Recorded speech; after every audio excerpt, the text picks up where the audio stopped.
And depending on how this war goes, and it's not going well for them right now, they really bit off more than they can chew.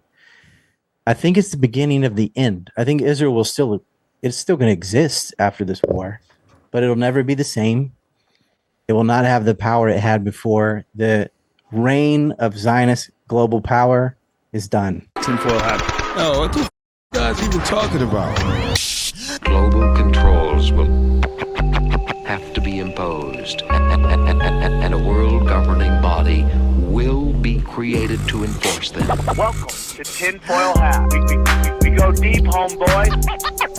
Aaron, open your mind.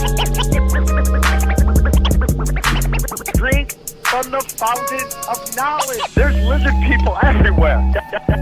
That's some interdimensional shit. Wake up, Aaron. This is only the beginning. Dude, you just blew my mind. Are you ready to get your mind blown? Revolution will be podcasted.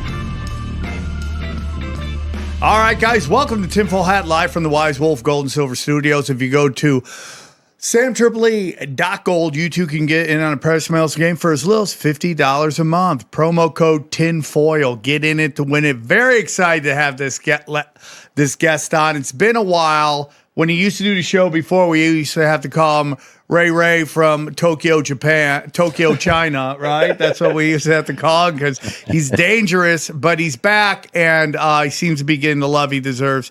Please welcome back to the show. Excited to have him here. Ryan Dawson, how are you, buddy? I'm good, and there's less censorship now than there was back then.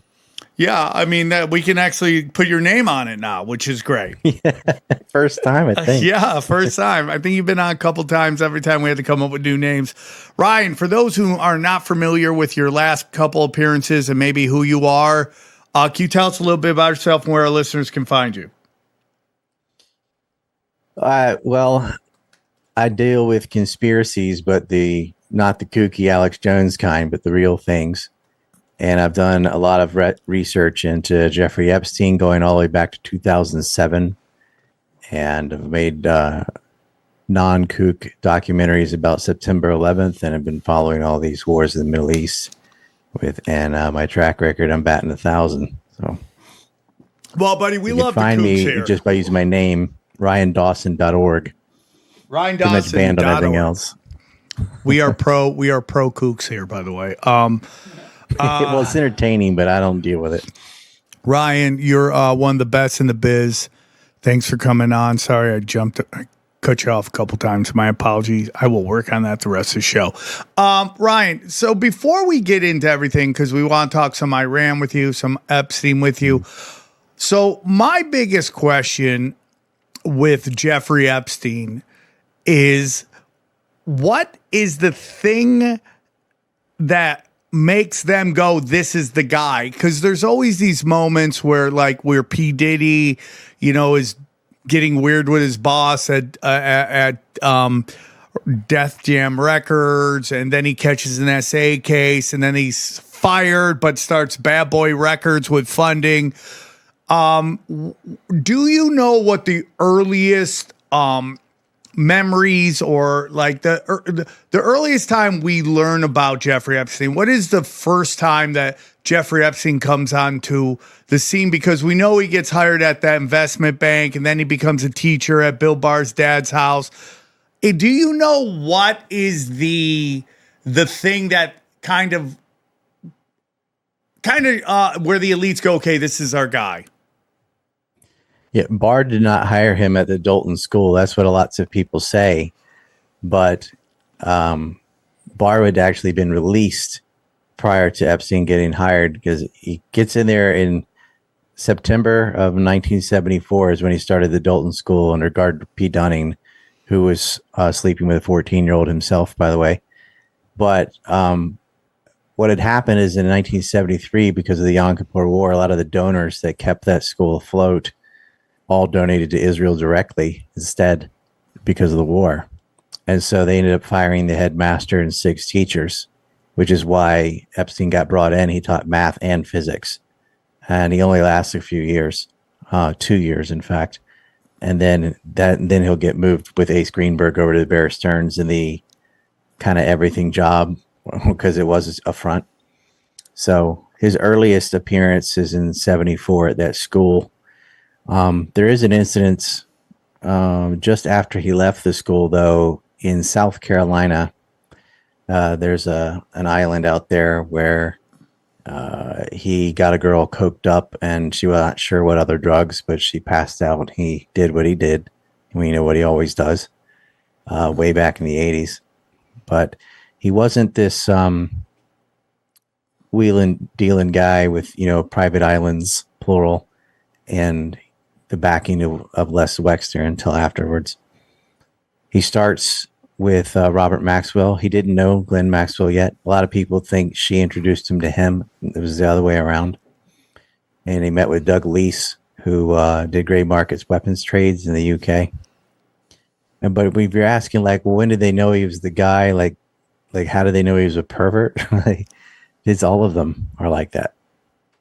Because and what he was a fixer. He's a money launderer that had compromise, but it's misleading for people to think that he was using sexual blackmail to like alter votes in Congress or something like that. He had some governors on his list, but he didn't mess with politicians. He went right after the donor class, because if you get the donor class, you get everything under that, which includes politicians. So does he get hired at the school because he can legitimately teach? Is that why he was hired, or he's cheap? They lost a lot of money because they're almost, the schools are private schools backed almost exclusively by major Jewish donors. It's not a Jewish school, but it is de facto, and they were donating straight to Israel because of the 1973 war. And I had a list of all their board members.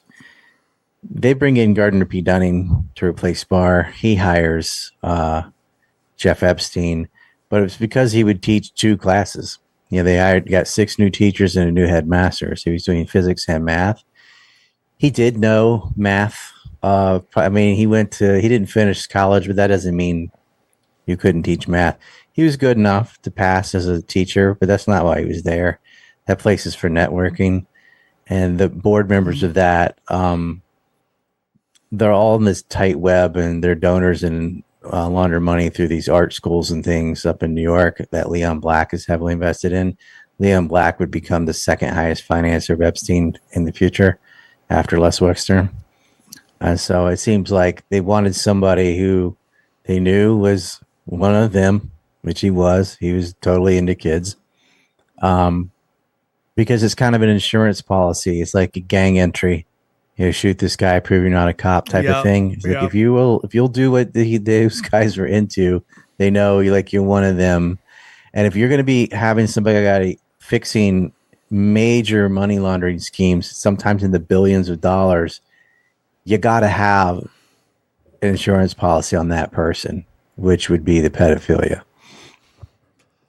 So is it your belief that he applied, or did they ask him to apply? That's what I'm trying to figure out. Was he brought in, or did he go, okay, this school's powerful school. It's got a lot of connections to Israel. I'm a Zionist. I would love to be in that world. So he finds out that basically that they were hiring, and he applies. No, I think he applied to teach at a high school because he's into high school girls. Ooh, and he was dating Ace. Yeah, he was dating Ace Greenberg's daughter, so they already knew he was a pedo. She was 17 at most when that started, and Ace Greenberg or Alan Greenberg was recruited him into Bear Stearns. She fell in love with him because he could play piano, whatever. But he went to a high school because he's a pedophile and he wanted to be around high schoolers. And that's just serendipitous of how they're like, hey, this guy's a freak and he has no morals. He's a good con artist. He conned his way into the school because he never finished college, and you're required to at the Dalton school. So they're like, he is ambitious, Jewish, and poor, and he'll do anything for money. And that's what they're looking for. They want somebody expendable, to do a lot of the crimes, because it's not like people at Bear Stearns don't know how to launder money. They know. It's not like they don't know how to buy an escort. They know. They want illegal things. They're like, look, you're going to do it, not us, so that should it come back around, you'll become an untouchable. And that's what the Israelis had had Epstein's before. You can go all the way back to Bobby Baker and those scandals, or even some of the Jewish mafia like Mickey Cohen. He used sexual blackmail all the time. If you get someone like Hoover on your list, you become untouchable. And once you have an untouchable guy, you use that person to be the fixer for all the crimes, because you realize they can't touch this person. And Epstein will end up with Clinton. So he becomes, invincible for a time period where, he had the president of the United States. They're not going to investigate him.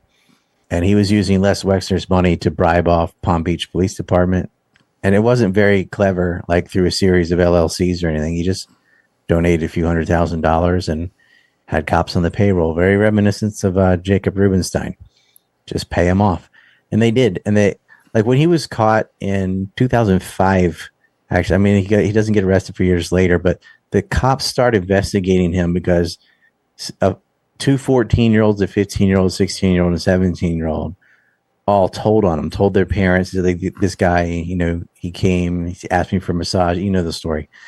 Mike Riker, who was the chief of police at Palm Beach, was like, we got him dead to rights. All these girls can describe what the inside of his house looks like, but not perfectly aligned, because if it's perfectly aligned, it's fraud. But they knew, they'd been there. He can't explain why he's hanging out with kids that aren't his own or nieces or anything. What are you doing? It was a slam dunk, and yet he ends up weaseling his way out of it. But so they went to the feds, and he weaseled his way out of that too. He just pled guilty to the state charges. He got soliciting prostitution and soliciting prostitution with a minor, which is odd that you can call a minor a prostitute. They lobbied to get that rule changed in Florida, by the way, that you can't categorize minors as prostitutes because they can't consent. But he ends up on work leave 6 days a week. Barry Kersher, the prosecutor, wouldn't really prosecute him, and Alan Dershowitz, his defense attorney. Obviously, I mean, they're both hardcore Zionists, both got awards from the ADL. So Epstein wasn't going to be punished. Like on both sides of the law, he were Israelis. And Maxwell worked as an asset for the Israelis. And according to Ari Ben Menashe, who worked for Israeli intelligence, so did Epstein. And his former partner at Tower Financial, Steve Hoffberg, would say the same thing. Yeah, Epstein worked for the Israeli intelligence, I think. And then now we know him saying it in his own communications with Ehud Barak, former prime minister, that he worked for Israeli intelligence. And we have, it's anonymous because of the DOJ's redacting everything, but a human source saying Epstein is Israeli intelligence, and they have recordings and things to prove it. He worked for Israel. And that was clear already by him getting all this money from Les Wexner. Les Wexner's Heritage Foundation was set up by Haganah, which is the precursor to the IDF. It's a bunch of terrorist groups that helped form the state of Israel. So, it's like the mass media is blaming it on Russia, which is so stupid, when, it's Maxwell, it's Jean-Luc Brunel, which started a modeling agency out of Tel Aviv, Israel, and it's Epstein. Like everyone around him is Jewish, an Israeli, or an American Zionist. And his principal financier is hardcore Zionist. His lawyer is a hardcore Zionist. All of them are. He's not working for Russia. He had a hard time even getting a visa to Russia. He worked for the Israeli state. And his role was supposed to be to spy on science and technology in the U.S. and get the trade secrets for the Israelis. His little side quest perversion he seemed to do on his own. And what's amazing is how many of these nerds took that bait. And it wasn't always underage, sometimes just, I guess, regular prostitutes, for lack of a better word. But they were all just debaucherous, lecherous perverts at the highest level. And he didn't make them do it. And he didn't need to compromise. It's just something these people do. Like they're into kids. It's disgusting. Yeah, it's a lot of the stuff I've been seeing lately about, Jesus says don't walk away from lust, run.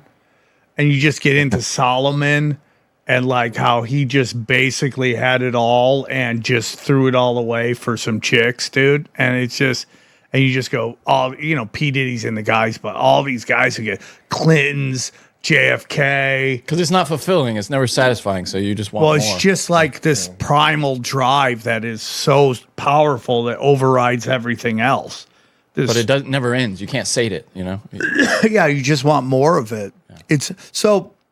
This is the whole thing. Did Mar-a-Lago cause the rift between Trump and Epstein? Because there was this whole debate. Q was saying this, and this isn't a Q discussion, but and so people were talking about it for a while, and then it was dismissed as not real. And then, Johnny, you played that video on Broken Sim, which was Michael Wolff saying that was what caused the rift between them. My question to you is, because this is the big fight right now on Twitter. Michael Wolff hates Trump. Yes. So do you think that is true, what he's saying? That was Nothing what Michael Wolff says is true. Trump is a lecherous pervert that cheated on all his wives. However, not with children. You don't think he knew that Epstein pedophilia was like that? You don't think he Trump was a pedophile? Well, even if he didn't do it, he knew about it. But what caused the rift had nothing to do with the sexual stuff. It was Gabe Gossman was this guy. He made like old folks' homes, and he got in some trouble, and he had to sell his properties, and he had peace adjacent to Mar-a-Lago, and both Les Wexner and Trump wanted to buy it. Trump was using money from a Russian oligarch who was buying up properties because he was getting in the middle of a divorce, and he didn't want to lose all his shit to his wife. And so after the divorce, he'd go and buy it back. Anyway, and then Epstein was using Les Wexner's money, billionaire out of Ohio that owned Victoria's Secret and LL Brands and so on. And they had this bidding war, and Trump pulled it off and got it. And that is what made Epstein and Trump mad at each other was, Trump wanted the property adjacent to Mar-a-Lago, and Epstein was rubbing his nose in it, thinking he didn't have any money, even took him on a tour to look at it all. I'd heard that. That's what made it. It was like a real estate problem that made them fall apart, not Epstein's proclivities for kids. Trump was indifferent to that. He didn't care. Trump had weird pageants and, would walk into the changing rooms and stuff. He didn't care. There's a video of Trump saying, what you ought to do is have some naked girls on the ceiling, like spinning. He did that. It didn't bother him. However, when Epstein sent Maxwell and his little recruiters to Mar-a-Lago to recruit like daughters of Trump's employees, that pissed him off. And in 2006, when Trump learned of the investigation, because it was quiet, from 2005 to 6, when he learned that the cops were on to Epstein, he actually was one of the only people to tell on him. And he said, you need to look at Maxwell too. Like, she's worse than him. He told them, both of them. But it's weird that somebody who's at the highest level of power, the president of the United States, didn't want people to know that he told on this pervert. Like, why are you afraid of narking on this guy? Ooh, who are you worried about? Yeah. Well, that makes sense. So they knew he knew, so they tried to blow his head off. So, well, I mean, you saw that woman on some British podcast, or she's like super elite. She's like, if you're not in the Epstein list, you are kind of a loser. Oh, the aristocrat, whatever. Yeah, that one chick that was on Piers Morgan. So like the tell on Lady Epstein RV, is like probably she dated Prince Andrew. Yes. So you would probably Victoria. Well, I am in the Epstein list 11 times, so not a loser. But. Congratulations, dude. In fact, though, it's now only 9 times. They erased 2 of the entries because they are deleting files. That's what's funny. And I wouldn't have noticed that, but someone said, hey, do you know you're in the Epstein file? So I went and looked, and I took a screenshot of it and it says showing 10 out of 11. So if you went to the second page, you get the other one. And then later I went to go get that again because the screenshot was on my phone and I wanted it on the computer. And I go and I look and it's only 9. So I go, oh, which two did they remove? Because those are the ones they don't want anyone to see, right? So, What did they say? what was creepy is these were emails that I was receiving from Epstein victims. And I'm like, why are you reading my Gmail? How are you reading my Gmail? Why are you reading it? And why are you publishing it? Now, they didn't publish my email address, but they published my name and all the content. I'm like, what is this? And of course, I'm not involved with Epstein in a bad way. They were like talking shit about me, and I'm investigating Epstein, but I'm still in the files. But it's weird that two disappeared, and so I had to go find those from the old screenshot I had, and you can see like the first sentence. It says ETFA whatever, and so from the first sentence, I could grab that and then go through my mail and find out what is it they were trying to hide and delete. So I did that. Yeah. But yeah, so if they erased that couple from mine, how many entries of other people did they erase? So I think a lot. I mean, we've gotten 2% of everything. I think the next 98% is like the extremely dark stuff. People are shocked, and I'm sure there's stuff in the emails that isn't real. That you think it's just emails, or like more like files? I think it's. Well, I think they said it's 2% by file size. If I'm not that's mistaken. videos. Well, you got to be careful with what they call the Epstein files. The Epstein files, the ones that got released, a couple months ago, is mostly electronic communications. So it is a bunch of emails. However, they don't have the same weight. Like if you have an email between Epstein and one of his clients, so it's an internal communication and they're joking about what they did or whatever, that's pretty solid. It'd be stupid to lie. But if there's a mail, like a tip to the FBI from whoever, yes, that doesn't mean anything. They can make up whatever. It doesn't, and the FBI could check it out. And when you look at it, it says, it's rated like normal. It just means like normal bullshit the FBI gets all the time. It's in the file, but if they're talking about like eating baby intestines on a boat and stuff, like, okay, that's Q, and it's crap. Like, so okay, you think the where George was Bush the boat? stuff? What's the name of the boat? Where did you go? What was the port of entry? What was the final destination? How did you get away? What year was it? What day? They have no details. It's just I saw Clinton and Bush doing this crazy thing, and it just sounds like Alex Jones. That doesn't have any weight. But when you see things like Katie Johnson, it doesn't say her name, but it's so detailed it matches her story. You know who they're talking about. 13-year-old that bit Trump's penis and got punched in the face, and then he threw money at her and said, get an abortion, whatever. That same story is being relayed by a friend.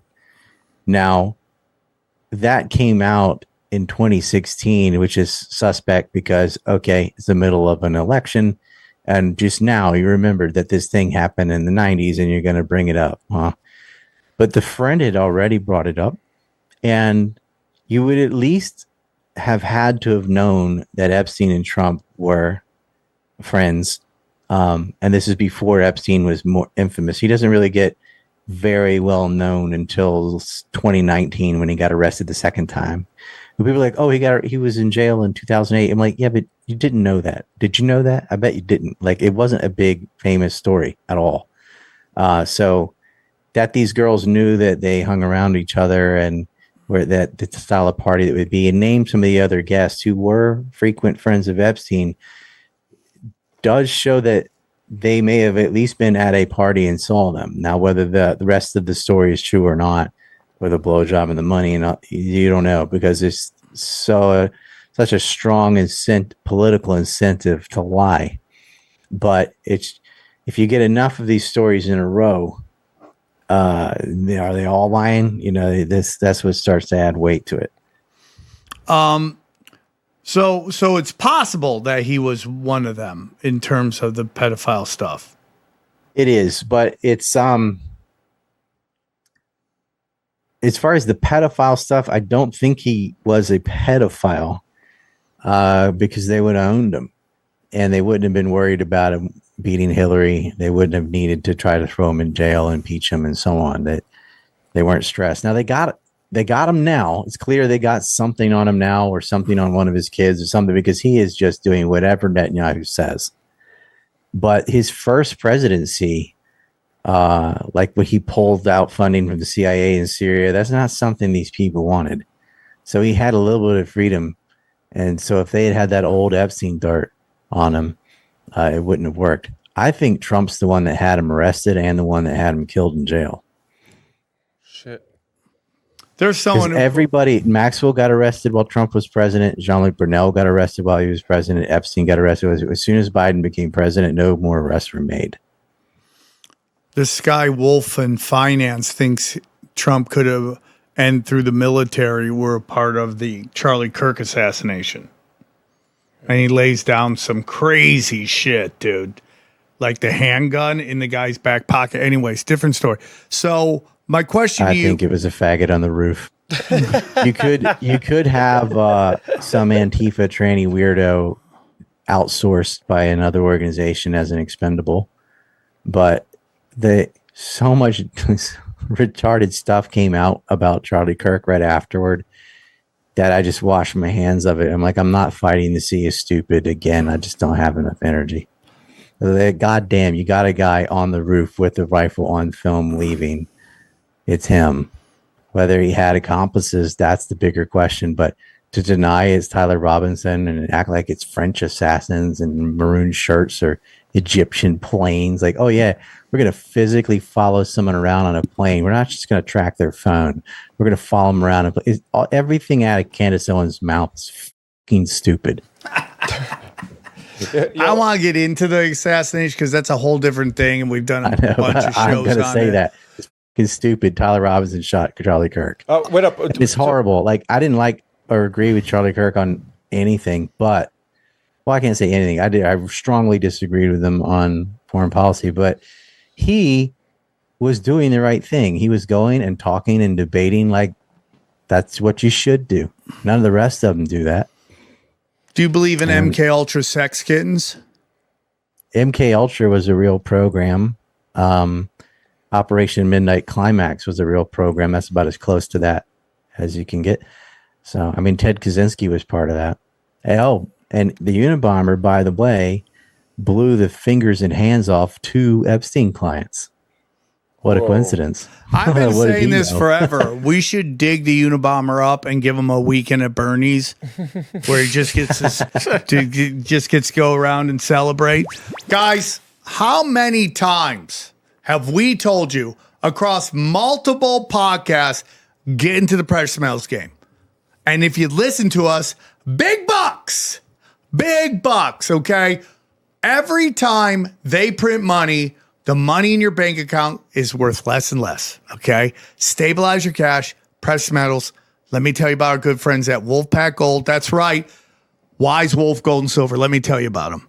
If you're paying attention, you know that de-dollarization is real. Fiat is fake, and you don't want to be left holding the bag when the dollar collapses. Gold and silver has been money through all of recorded history and are an excellent way to protect yourself from inflation and geopolitical turmoil. That's why I trust my friends at Wise Wolf Gold and Silver for all things precious metal. Veteran-owned and an A+ rating by the Better Business Bureau. No transaction is too big or too small, and you can even roll over your 401k or IRA into physical gold and silver. And if you think you can't afford precious metals, think again. With the Wolfpack monthly membership program, you can get gold and silver delivered directly to your door for as little as $50 a month. Wise Wolf Gold and Silver also deals in and accepts Bitcoin. So go to samtripoli.gold, promo code tinfoil at checkout to receive free constitutional silver. And remember, in the world of bulls and bears, be the wolf. So my opinion is this, Ryan. I'd love to hear your take on it. Is that what Hollywood and the media tried to convince you everyday white people were really what Zionists were? That they're very elitist, have a lot of racism, are very tribal, take care of each other, control everything. What is your thoughts on all nepotism. that? Yeah. Yes. It was like the kind of trope of like straight white males, like is to just blame them for everything. they're always guilty of their own accusations. And I'm not talking about Jewish people. I'm talking about these Jewish people. Okay, it's very different. I agree with that statement. Right.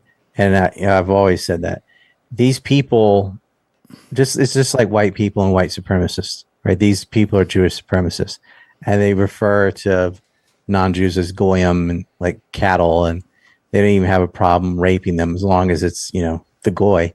It doesn't matter. They think they're genetically superior, and there's discussions about that stuff, like what percent. It's just, they're sick. But, they have an interpretation of that religion where they're the chosen ones, and they have a superiority complex. And a lot of billionaires and even multimillionaires start thinking of themselves as like, oh, I must be better than everyone. Like, I'm just like genetically better. And that's just not the case.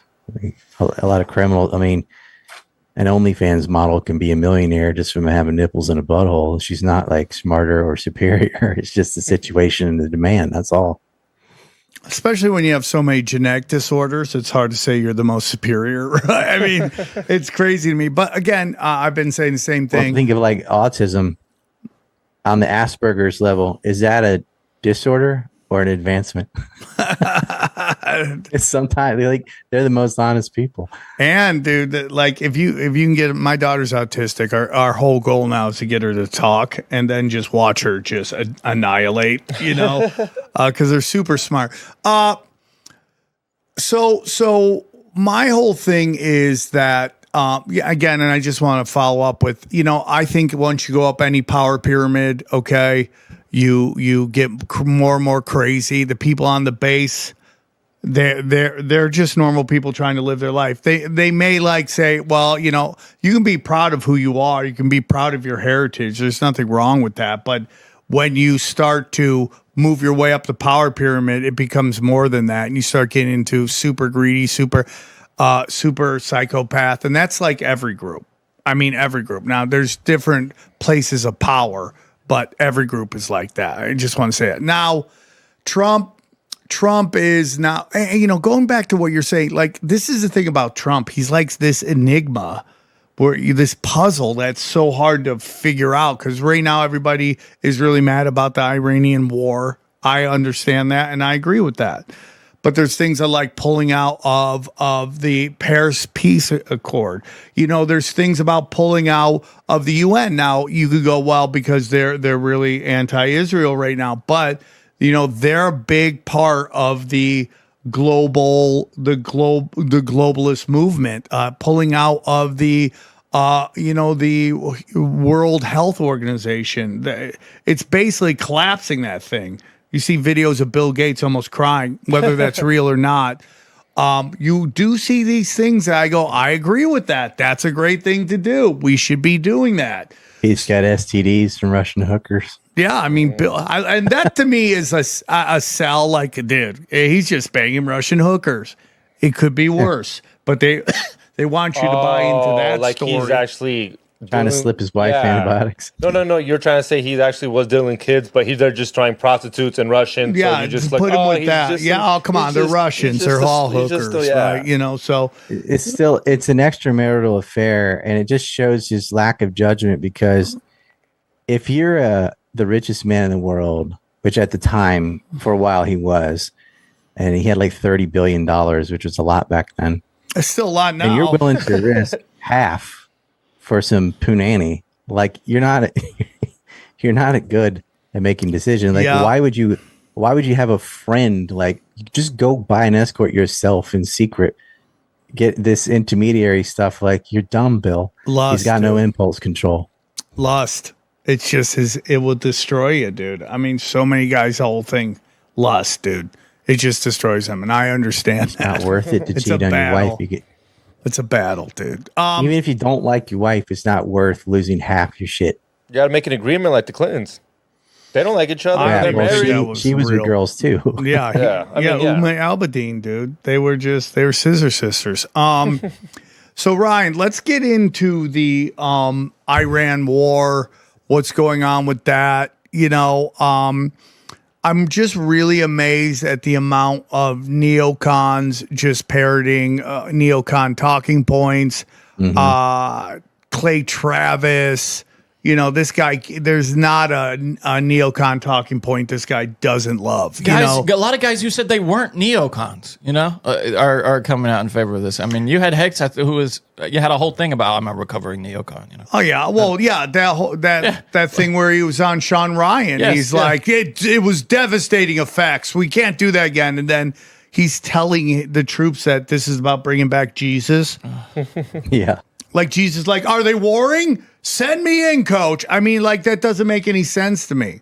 It's just very weird, dude. It's not weird. What's funny is if that mythology were true, I don't think any of these people would want Jesus to come back. Yeah, I mean, 100%. I'm You're going already to thinking the that. other place, you know? Yep, for sure. So where do you want to begin on Iran? Because Well, with Iran, like, okay, all the reasons they've given, like, oh, we're going to liberate the protesters, like they gave a damn. They just watched Gaza get totally annihilated. They didn't care. Women's lib, whatever. We got to stop a nuclear program that didn't exist that Trump said he obliterated already.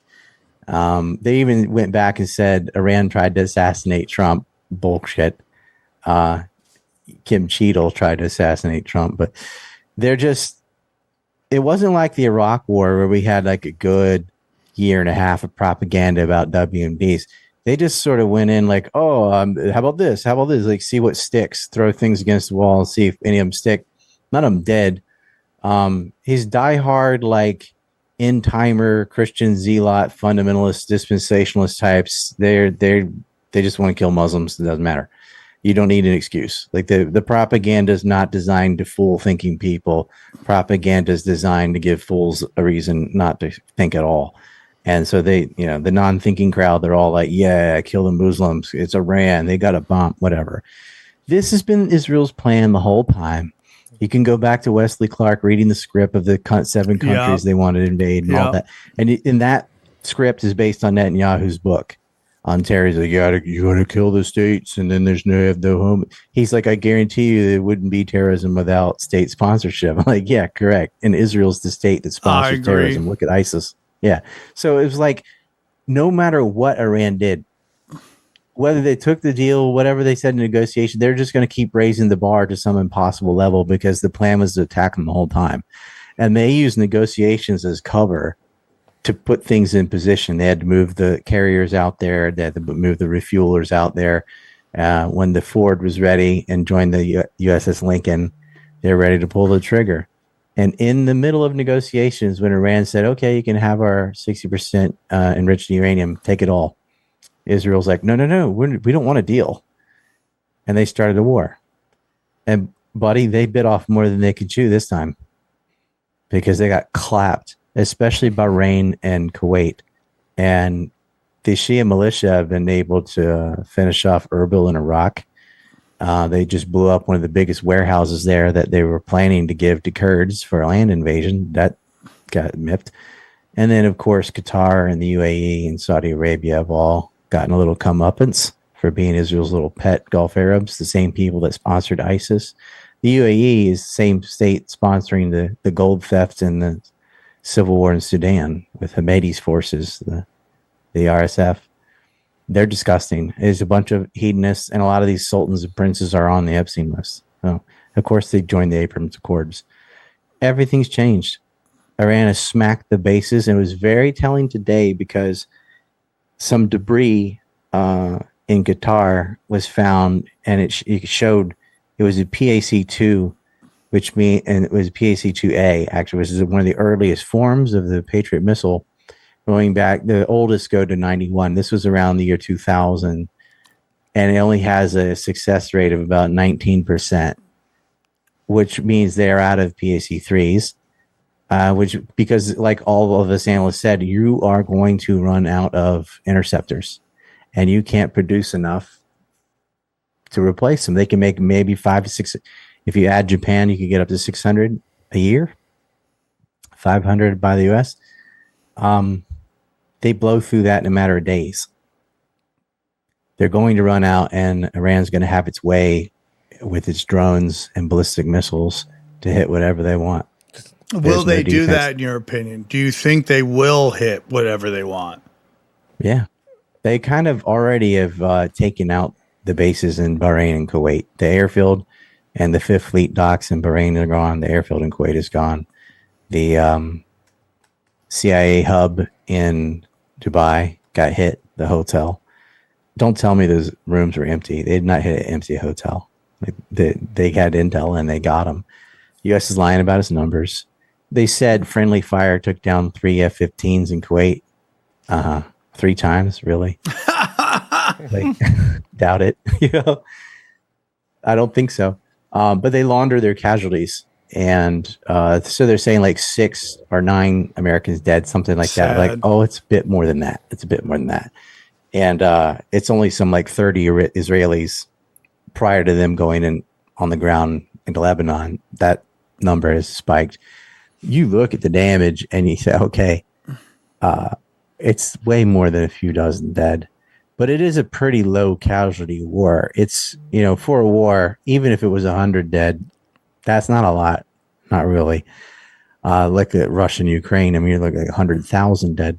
Yeah. So, but what it is in this modern theater of war where it's super high tech and you've got multi-million-dollar weapons, like these Patriot missiles are machines.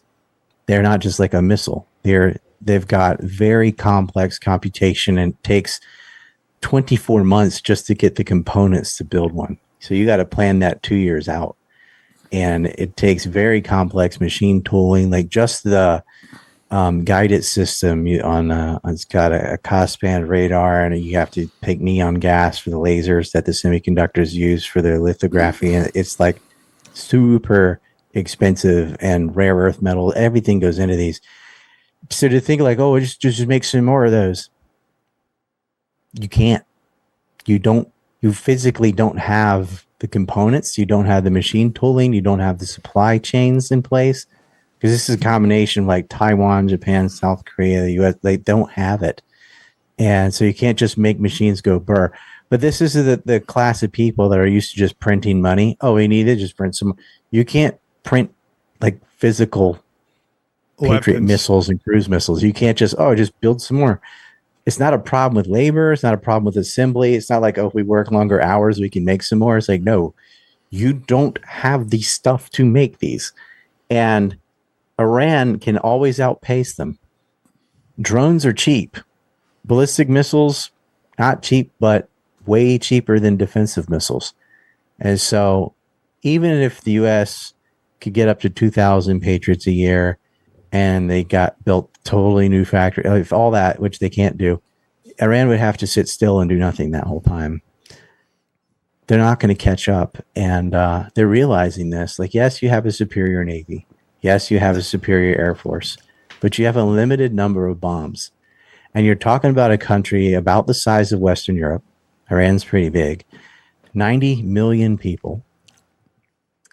And it's all mountainous. You can't bomb. Well, you have hundreds of planes. There are millions of buildings. And there's a lot of it's under mountains and underground. So you'll see the ridiculous targets. They're hitting this thermal paint, which is funny. It's like a painted helicopter or jet, and they're wasting bombs on that. They hit like fire stations, police stations, and this just means their target banks are empty. They're doing their sorties, looking for ballistic missiles. That's what they want to destroy, and they can't find them. They're playing whack-a-mole. These things are mobile. They pop in and out from underground. The U.S. and Israel are unable to destroy these ballistic missiles, and Iran is able to fire them off, along with drones. There's been far more drones than missiles, and do devastating damage to these Gulf states, and they've hit Tel Aviv and Haifa as well. And so, what's going to happen when Iron Dome and THAAD, Aegis, Patriots, they're running out of interceptors, and then Iran pulls out the solid fuel hypersonics and just says, they work them over like Lindsey Graham at a truck stop. Who's making the decisions in Iran right now? This is interesting too. So they don't have a pyramid structure like, the most militaries. In 2005, when Dick Cheney threatened to invade Iran, They took it seriously, and they made 14 autonomous zones that can work completely independent of the others. So it's not like a leader. There's 14 different zones that can operate fully on their own and cooperate with the others, like a confederation. So there isn't like a general you can kill and then it's over or anything like that. And they know the plan. You hit them with ballistic missiles and drones. That's it's not that complicated. So the armies aren't involved. You're not going to do a land invasion of Iran unless you want to lose like 20, 30,000 people immediately. Yeah. U.S. public is not going to stomach that level of casualties. Israel would never. So, and you really can't do any what they call big arrow moves in the age of satellites. They'll see it coming. If you were building it up and making an armored division, they would know. So that's not going to work. And the other devastating thing they've done is they've closed the Strait of Hormuz, which is about 26% of global oil. I call it the Maritime Silk Road. Over. Qatar has had to stop LNG production. So has Iraq. They don't have storage for it. They're full. And so they can't produce it. They can't ship it. And they are losing. They probably lost $1 billion already. UAE has lost more because they're losing all that and all the tourism and all, Whore Island. That's what they are.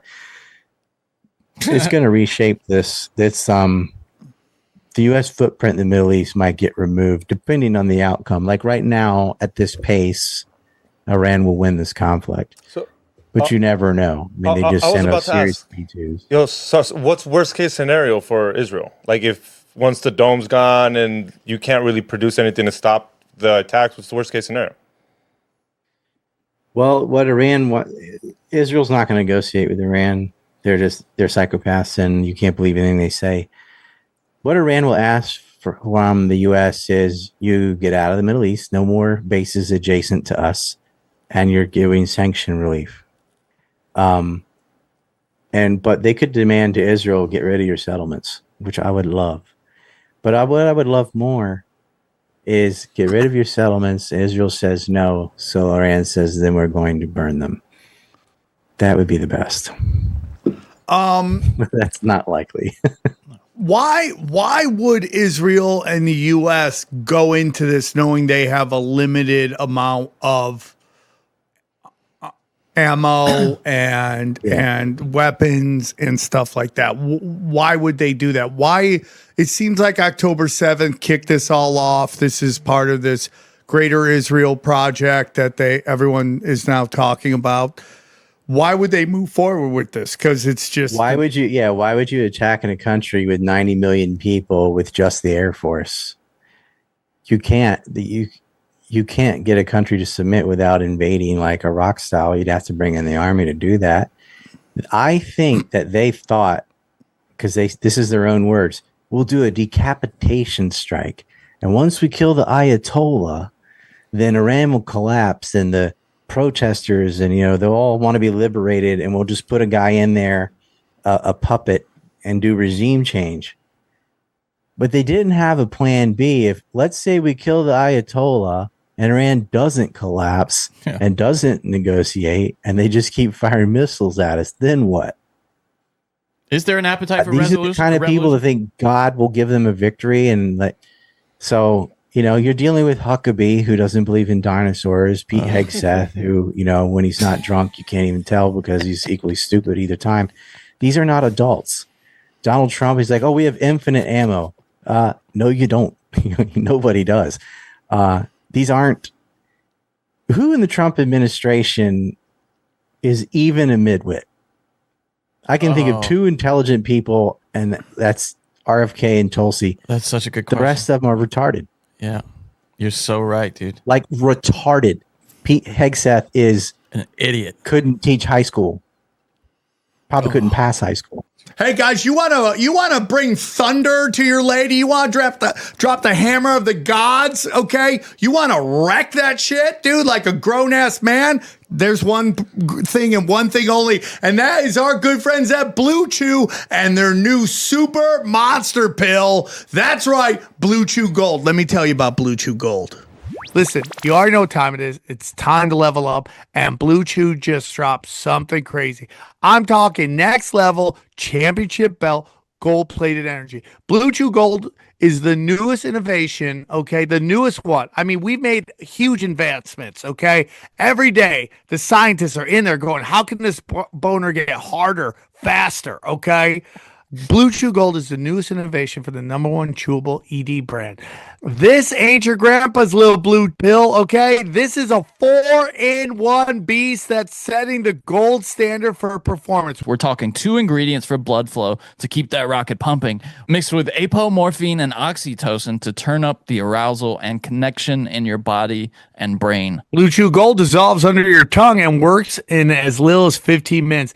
That means you can get it on quicker, stay in the game longer.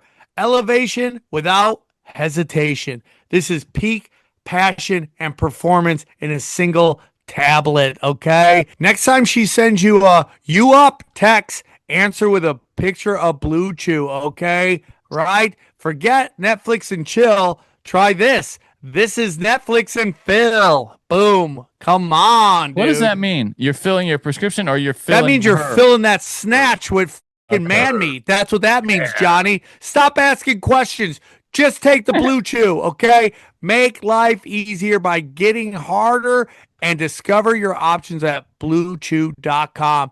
And we've got a special deal for our listeners. Get 10% off your first month of Blue Chew Gold with the code TINFOIL. That's promo code TINFOIL. Visit bluechew.com for more details and important safety information. And we thank Blue Chew for sponsoring this podcast.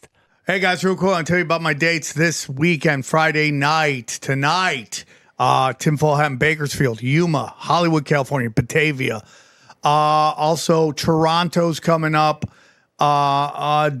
Dallas, Fort Worth, Huntington Beach. Now, real quick, before Albuquerque, May 22nd, I'm shooting my next special, shooting it with digital, Gas Digital at Creek in the Cave in Austin. I'm going to get that up on the events calendar.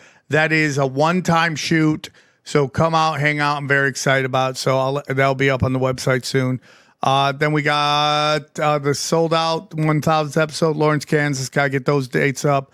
And yeah, and then World War Debate. Hopefully will happen in April. We'll get you the date. But the big one is World War Debate Contender Series. That's right. Do you think you could be a great debater? Have you thought you could debate all the greats? Well, now it's time to get in.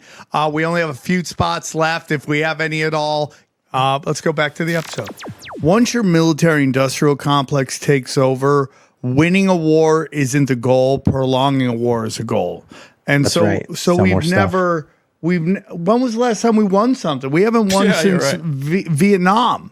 Yeah, you know, it's too. You asked that question in a way that I don't think is quite precise enough. You said, "Why would Israel and the U.S. do this?" I think Israel is factoring. I think they probably had a decent idea that it was going to pull us into this. They told Trump, like, "Hey, dude, this is gonna be simple," and then they know that it's going to require a decade or more of commitment, just like Iran. If we ever really, I mean, Iraq, if we ever wanted to finish that.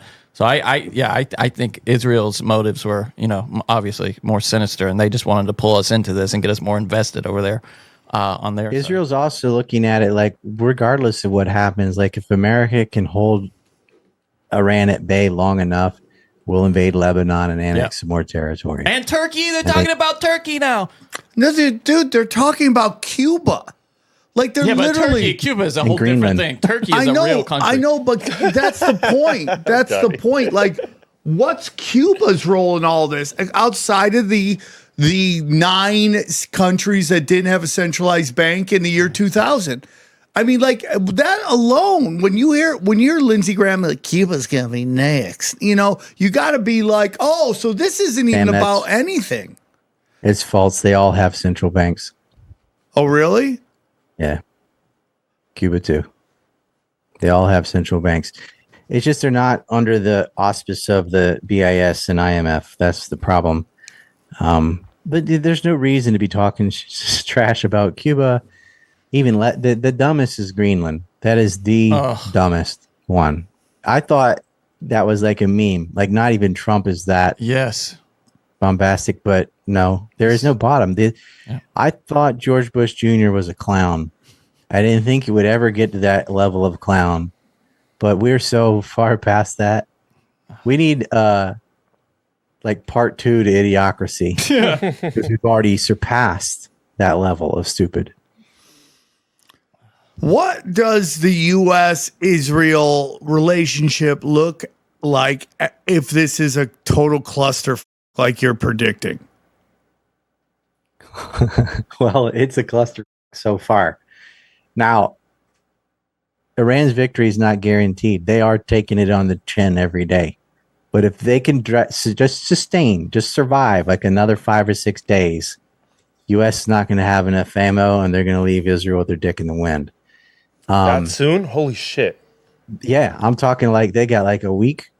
Well, it depends on how they spread out the bombs. So if they, like today, there was 4 hours without any bombing in Iran because they're low on munitions.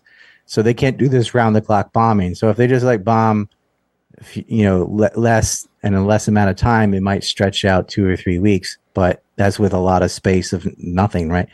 So, but they've got about 5 days if they're at the pace they've been at until they're out. They're going to run out of defensive missiles first, and they're running out of offense. And they've got all these torpedoes and stuff. Who cares? That's not going to hit a ballistic missile in the land, so it doesn't matter. They're going to run out. And yeah, Israel's got its army in Lebanon. They're not doing too well against Hezbollah right now.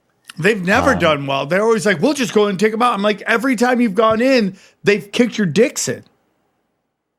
Yeah. Well, their real goal is like, we're going to fight Hezbollah as a pretext to kill civilians in Beirut. And the way they're thinking of winning that war is if we just start bombing civilians, and Lebanon only has like 2 real cities, they'll leave and the economy will collapse. And then that's how they can break them that way. But, Iran can do that back. Like if you kill enough civilians in Beirut, maybe we'll just hit West Jerusalem, or maybe we'll just hit Tel Aviv or Haifa. We'll just hit some apartments. Oops.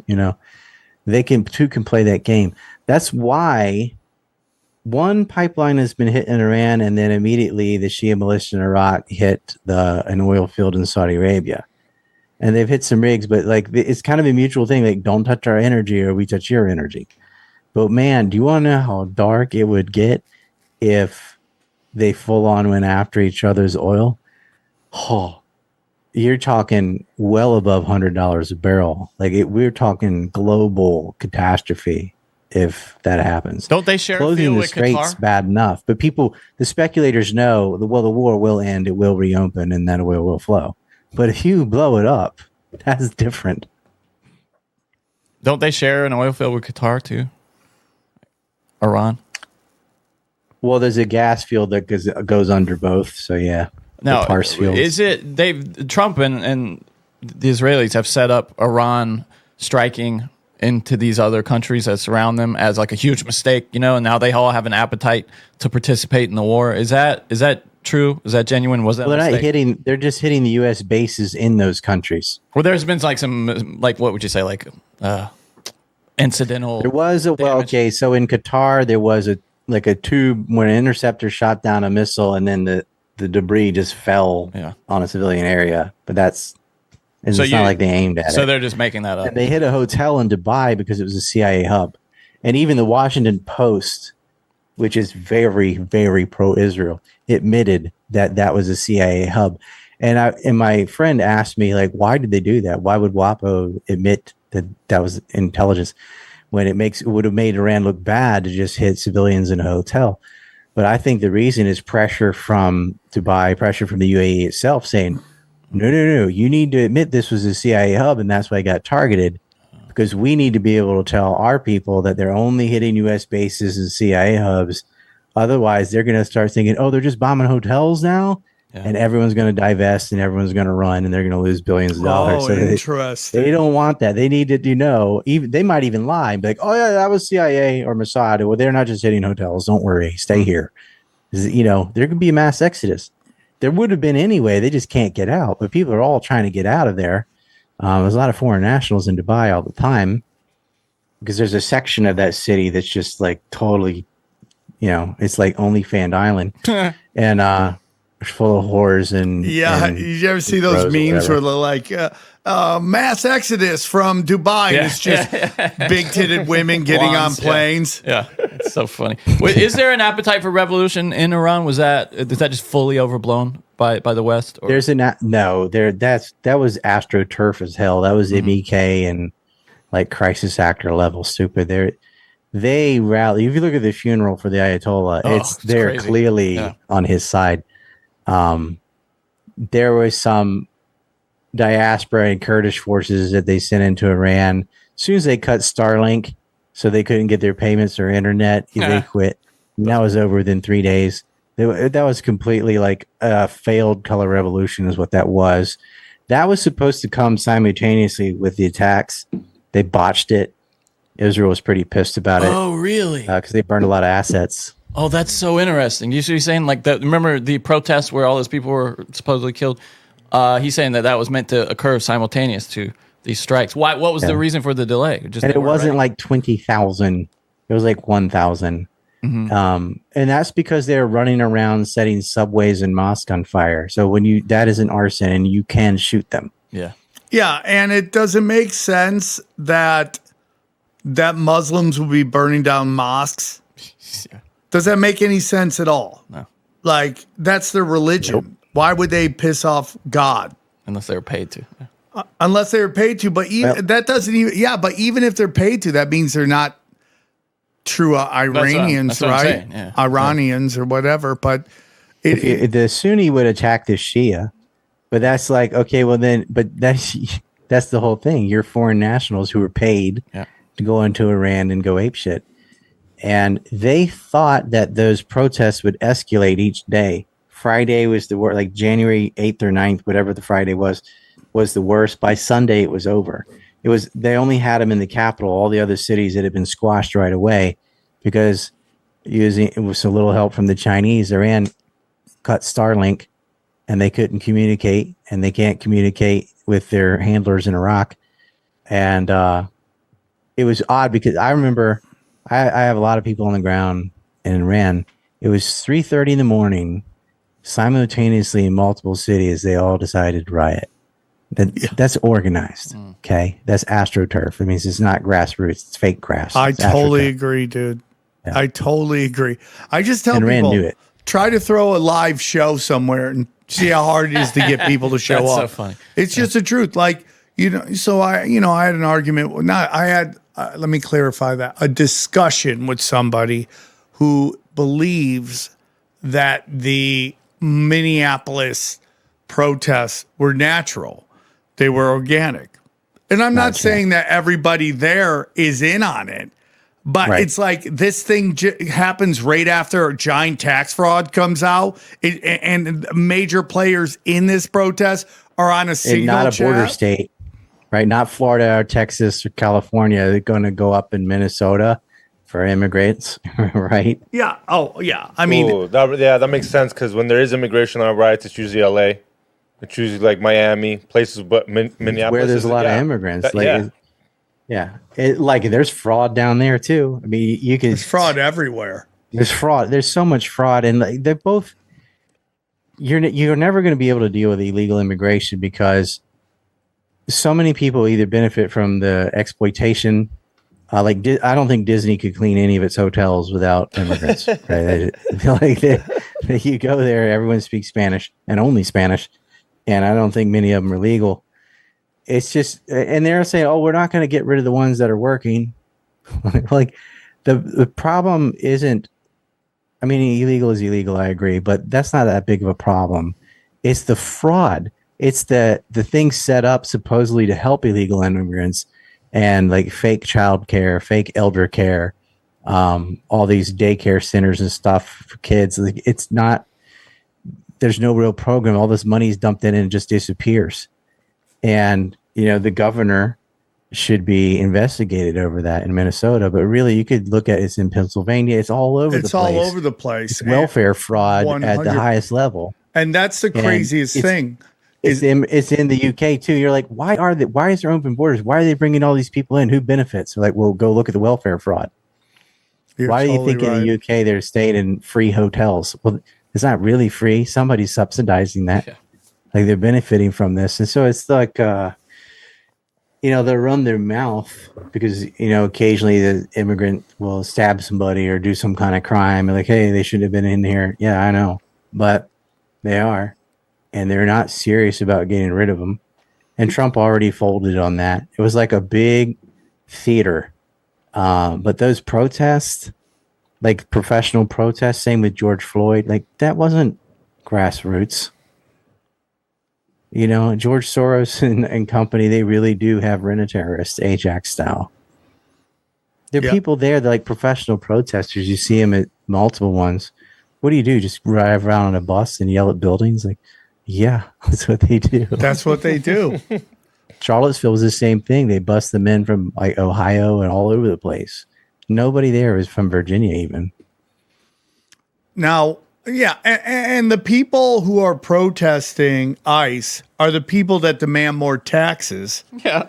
Totally. And it's like, don't you understand? They're taking all your money and doing tax fraud with it to line their pockets and fund their campaigns.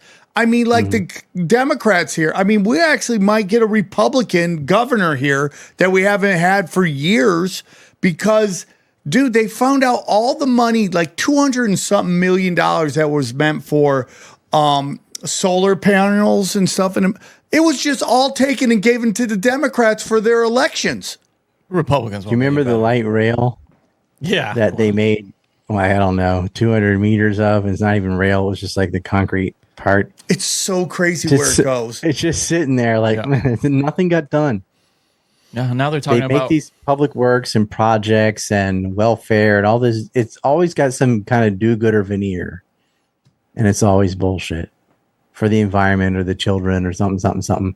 But if you really look at the money, and that's what that Sam Bankman-Fried with his crypto scam, they were taking foreign aid to Ukraine, which was being spent on crypto and then dumped back into the DNC coffers. So they're just taking foreign aid and giving it to themselves. That's exactly what was happening.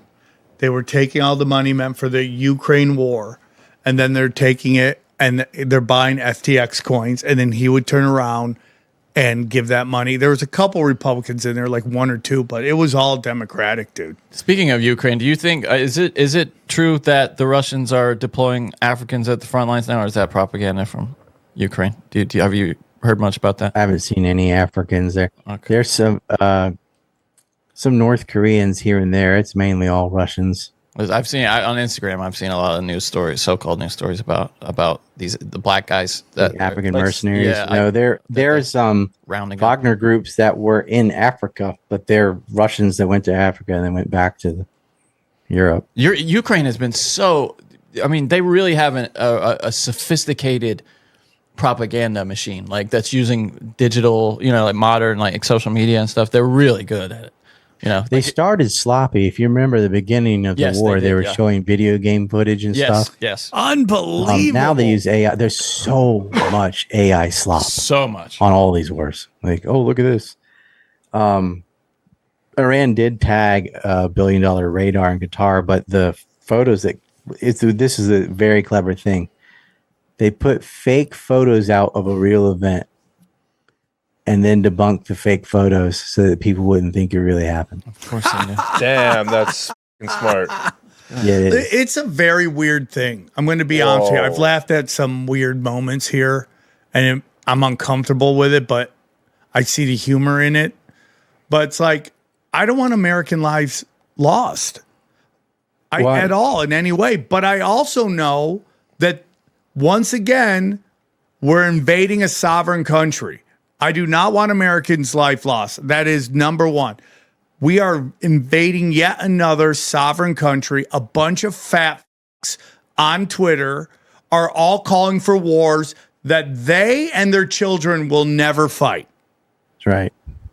You didn't see that? Well, I can tell you this. When I saw, and I've seen a lot of stuff, but when I saw the attacks in Israel, and the people screaming and the buildings on fire, it actually made me cry because that's what happens when you laugh too long. I don't care at all. These people, prisoners, these people have set other people on fire. They burned children. They shot people who were getting food from food trucks.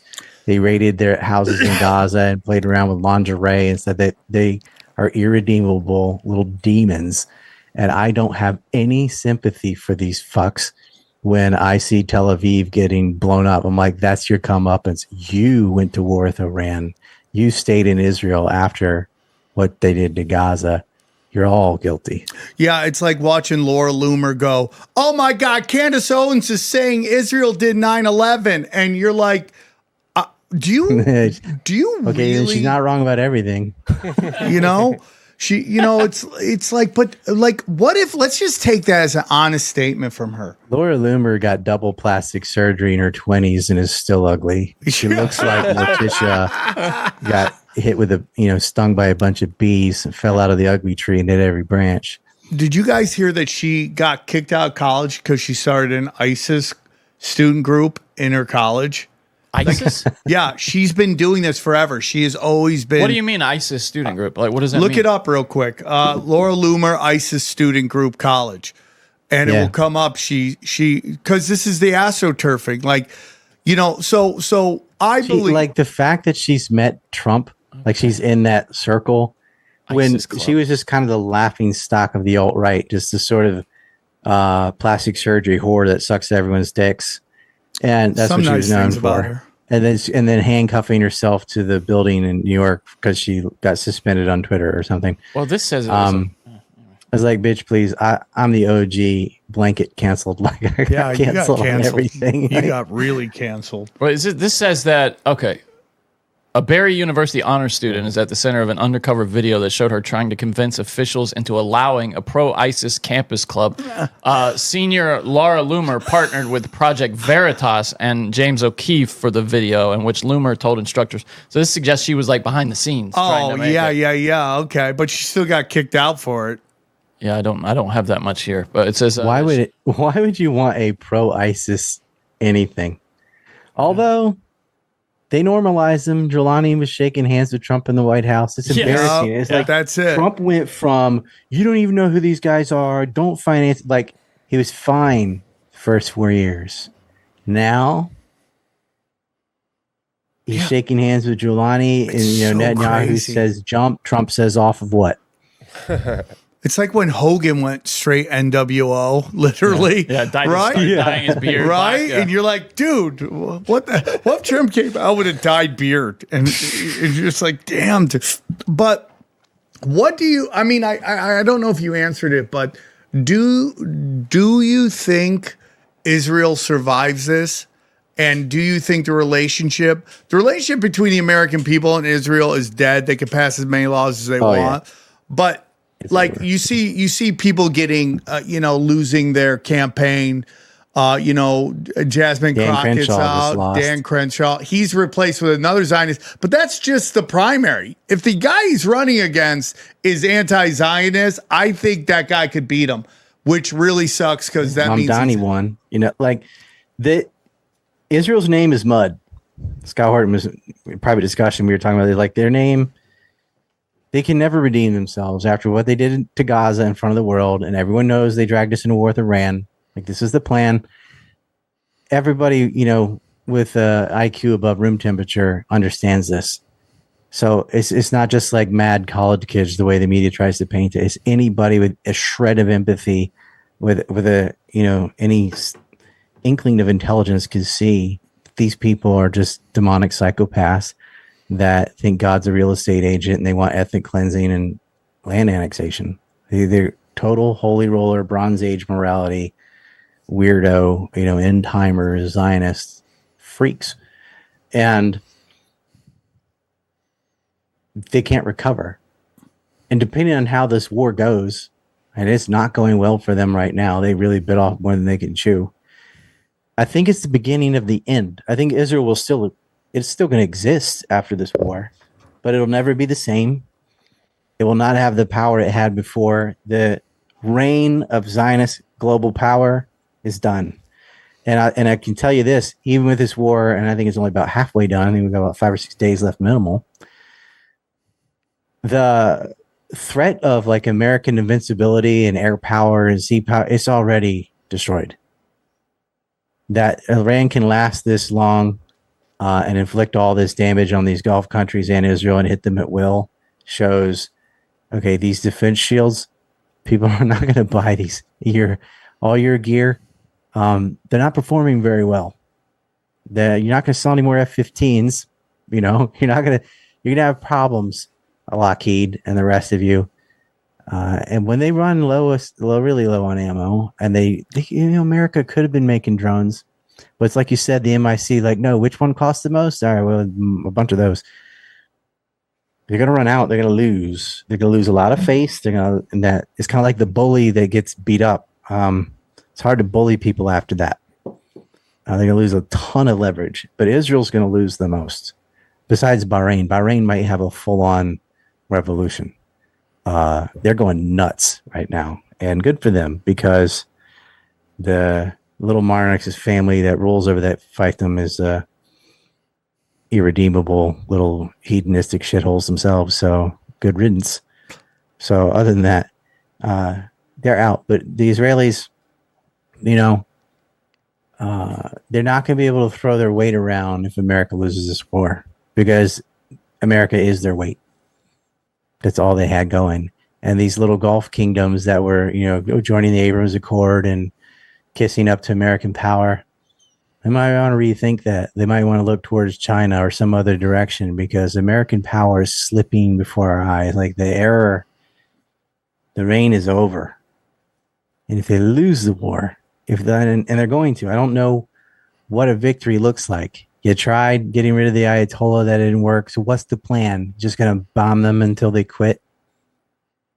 No, you're gonna run out, and they're not, and they're gonna keep hitting you, and you're gonna have to offer them something huge to get them to stop, which is going to be removing your footprint from the Middle East and sanction relief. But what if they demand more? What if they say, get rid of the settlements, recognize Palestine? Like, this could happen. This is what I want to happen.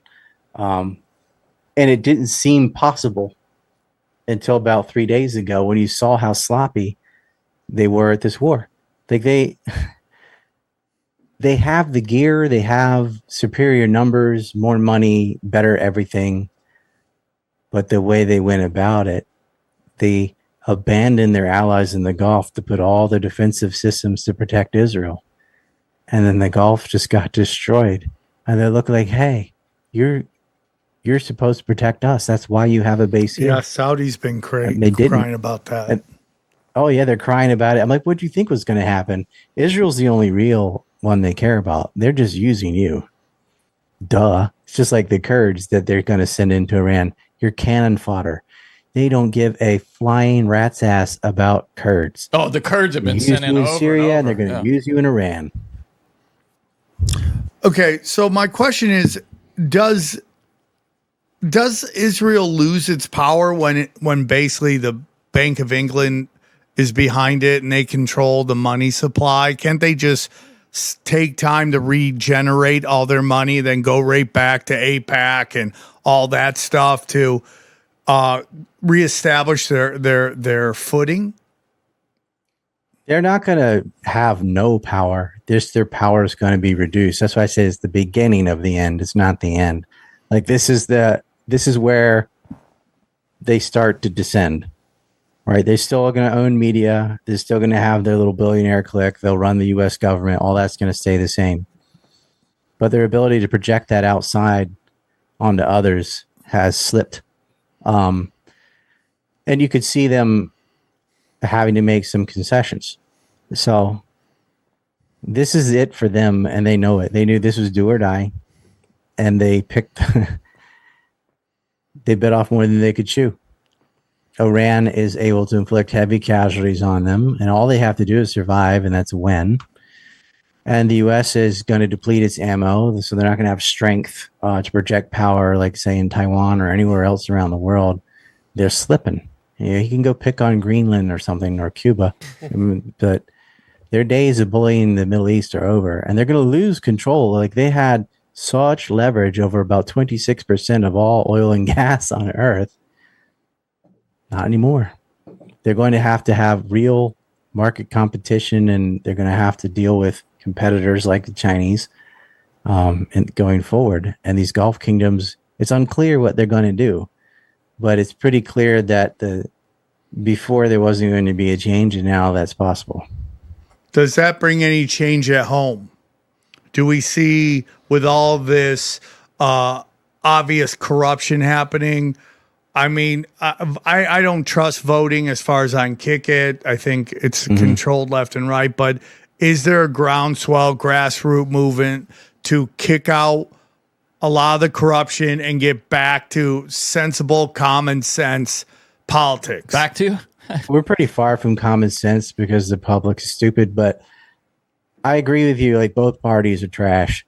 However, Trump has just committed midterm suicide.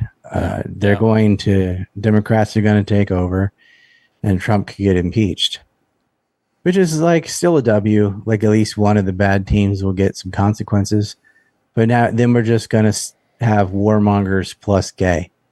Yeah, that is it. Gay, fat, feminist, and trans. I mean, I think people are over that as well.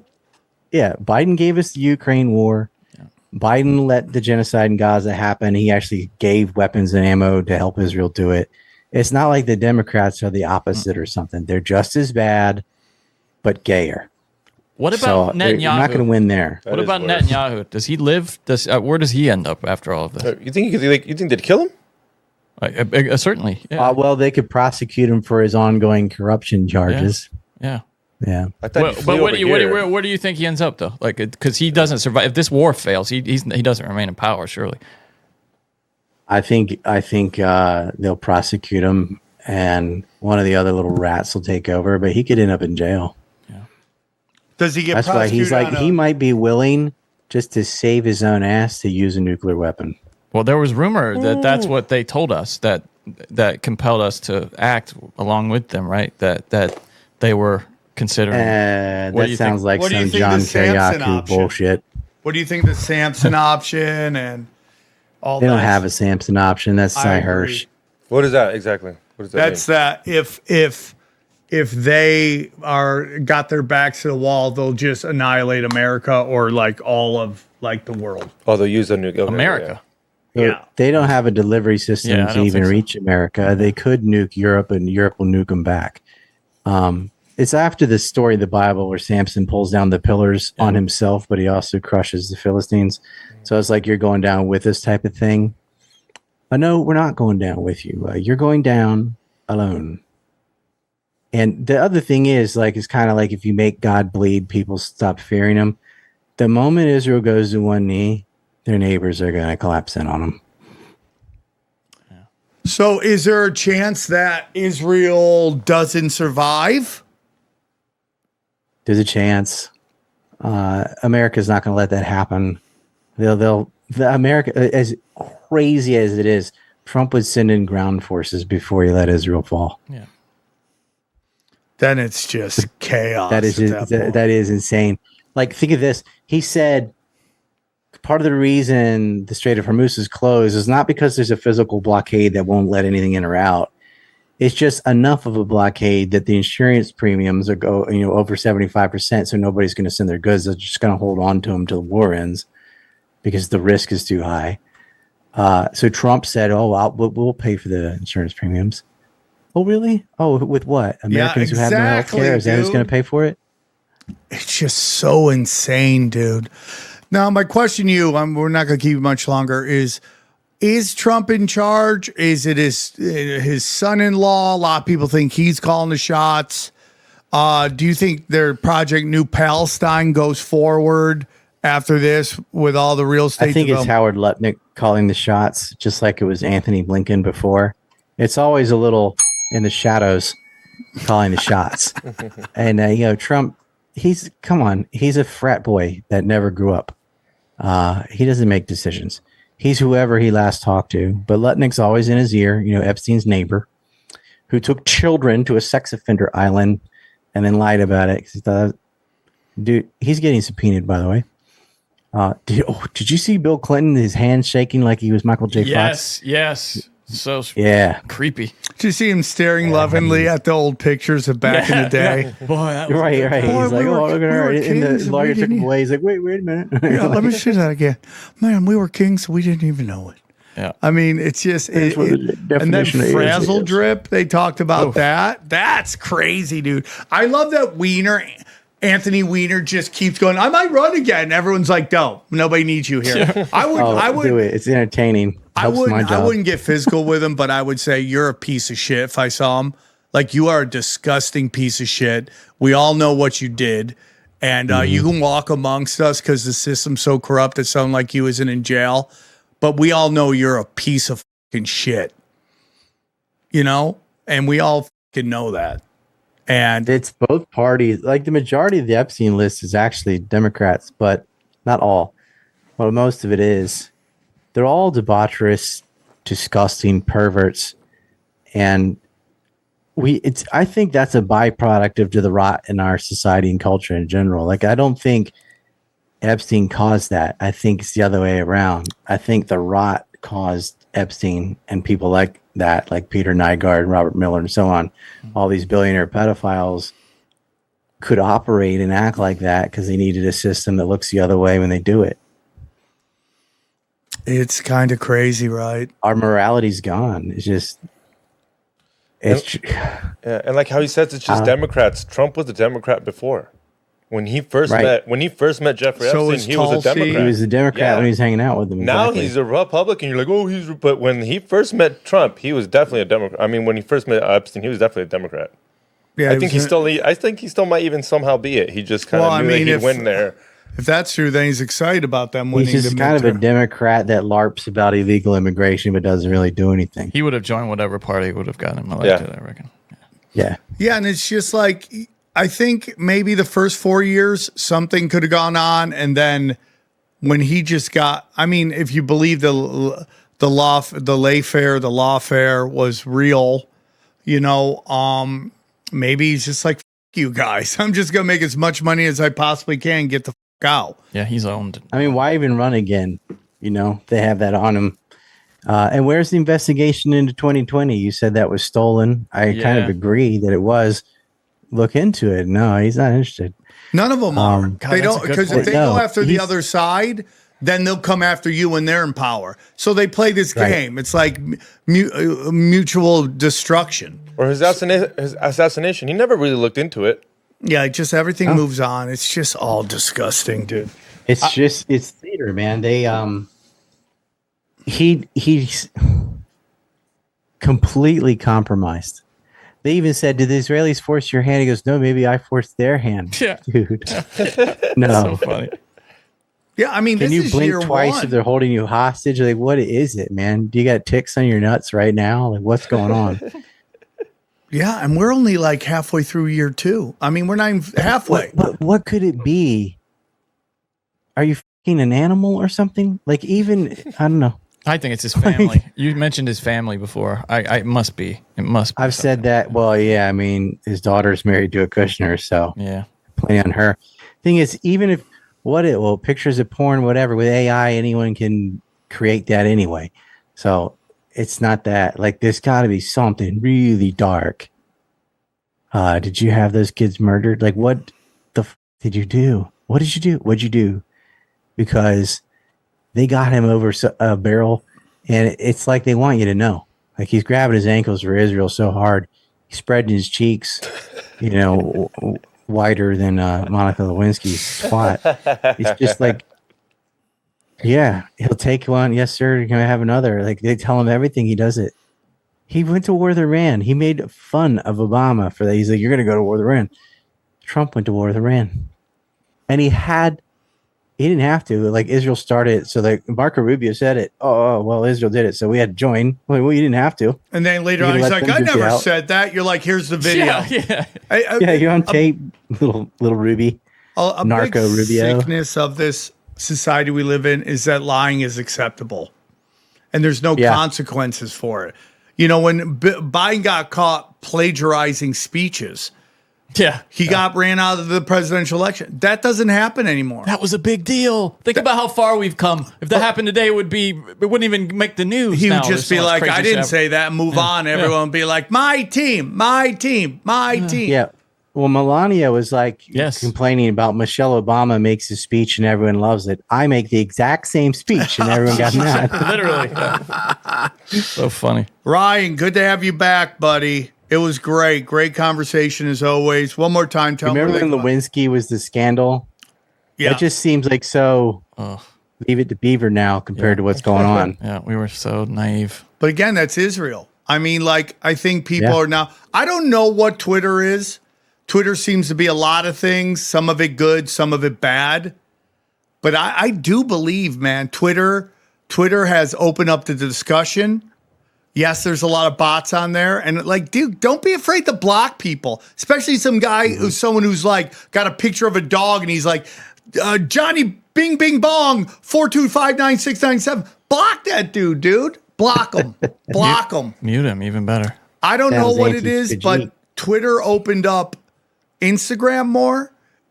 Twitter opened up YouTube more. Yep. And yeah, we Ryan's probably like this as well. These tombstone algorithms, like, we don't forget you, motherfucker, caused all this.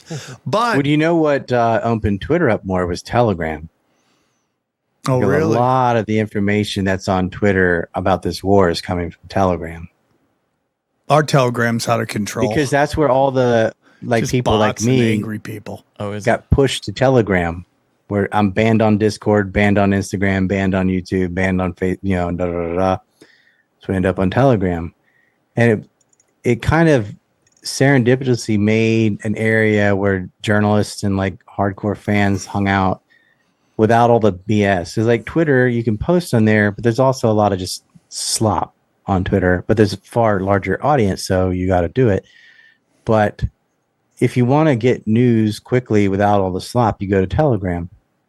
And that's where it is. And I would argue prior to Larry Ellison that TikTok had a big impact because people were getting on there and talking about Palestine and other things that you could never say on the other platforms. Remember how dark it was when Parler, right? They got banned from the app stores, Google and Apple, then Amazon took their servers away. They did not want any media competition. Yeah. Well, you can't do that to Elon Musk. He's just far too wealthy to mess with on that level. But they tried an advertiser strike. They tried all these things to censor Twitter. And so it wasn't easy. But he did bring people like myself back. I was blanket banned until 2023. And now I think you have like 314 or 15,000. Not bad in 2.5 years. But because there were suspensions in between, but like at least have a place on a semi-mainstream platform to talk about these things on, which is Twitter. And free speech is all we ever needed. That was the medicine. Like if you can break the media monopoly, that's all we ever needed to take Israel down. The corruption in Ukraine, like all over the place. They could only win because they could lie. And as soon as the other side's allowed to talk, we win. If you give us an even playing field at all, we win. And I wish AI was still like that. There was like a day where Grok was truthful, and they quickly ran to fix it. But it was like July 28th or something. Like Grok, you can ask it real questions. It tells you real answers. Well, they put an end to that. I'm worried about the future of AI. I think it's just getting more and more perverted, and I'm worried about them getting rid of cash. Because if you have a digital society, they just like Minority Report, just click off your card and you can't buy and sell.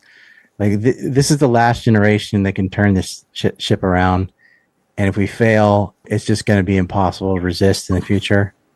And it's really like this month, this day, like Iran needs to win this war. Like this is. For the future of civilization is on Iran's is in their hands right now. It's so crazy that you're like, I hope Iran wins because I don't want any servicemen of America to get harmed. I don't think poor people, middle class people, should lose. They're their not kids. inflicting a lot of casualties. They're going to win by. They can kill Israelis all day, but they're mostly destroying a lot of stuff, and we're going to run out of ammo. so they can win in the weirdest way, not by Gotta get wiping rid out of the personnel. psychopaths, dude. We Dude, gotta get like, rid I'm of not these a- guys. I don't want to live in Iran or anything like that, but like we attack them, okay? Yeah. And it's not in American interest at all. Yeah. America needs to leave this war. If Israel wants to fight, let them fight. But we don't need to be fighting Iran. We didn't need to go into Iraq or Libya either. And we wasted trillions of dollars and we killed millions of people for nothing. There were no WMDs. There wasn't even a real reason for Libya. They just sort of did it. They sponsored Al Qaeda in Syria, and like it's all for Israel. That's what Israel wants. And it's time for that relationship to end. We don't get anything other than more demands from them.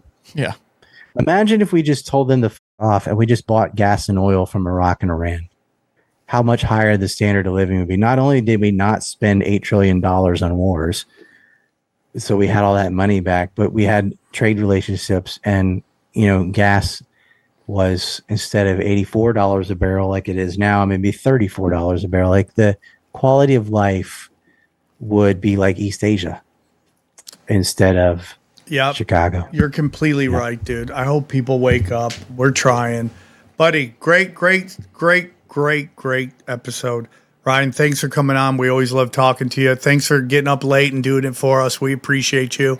I like the dark look behind you. Dark mode, Ryan, is fun. We appreciate you, man. Look forward to the next conversation. Open door anytime, buddy. Let's break Thanks down. for having me back. It's been a while, and you guys take care. And we're all in this. I'm gonna get some sleep and have another interview in 2 hours. So, All right, get some nappy, buddy. You deserve it. You're doing the Lord's work. All right, guys, let's break down the episode. so much. All right, what'd you guys think of Ray Ray from Tokyo, China? We can say his Ryan name now. Dawson. It's a joke, running joke. Well, that's how far we've come. We were just talking about Pierce Morgan's now a lot easier to watch now that he's open-minded to everything that's actually happening. Yes, and the ultimate version of the fringe or what? What did Ryan Dawson call the conspiracy theorists he didn't like? What did he call them? Shuckers. What did he call them? I don't remember. You remember at the beginning? Yeah. He called Alex Jones that. Yeah. Yeah, and I was like, well, we like them here. Yeah. Yeah, Ryan Dawson is great. He's an encyclopedia of intelligence. I gonna be honest with you, I don't necessarily agree with the Tyler Robinson part, and I don't think he was. I think he's a patsy. I'm not saying he didn't take a shot, but I don't think he was a kill shot. But you go, well, Sam, why didn't you say anything? Well, because I feel that that's not the show. The show is to allow Ryan Dawson or whoever the guest is to give their point across. It's not Pierce Morgan where everyone yells at each other. And that would have been all we talked about. The rest of the show. So, I mean, I like Ryan Dawson. I agree with a lot of stuff he says. I don't agree with some of the stuff he says. And that's pretty much everybody in my life. My girlfriend, my mother, my kids, whatever, dude. It's like... That's okay, dude. There are people, people, Sam, all the time. Sure, you mentioned them on your Facebook, where if you disagree with them on something, that becomes their life mission to only talk to you about that every time they see you. Yeah. You know what I mean? It's like, it's okay. We don't agree. Fine. We don't agree. I mean? Yeah. That's exactly it. That's a big part of Twitter right now.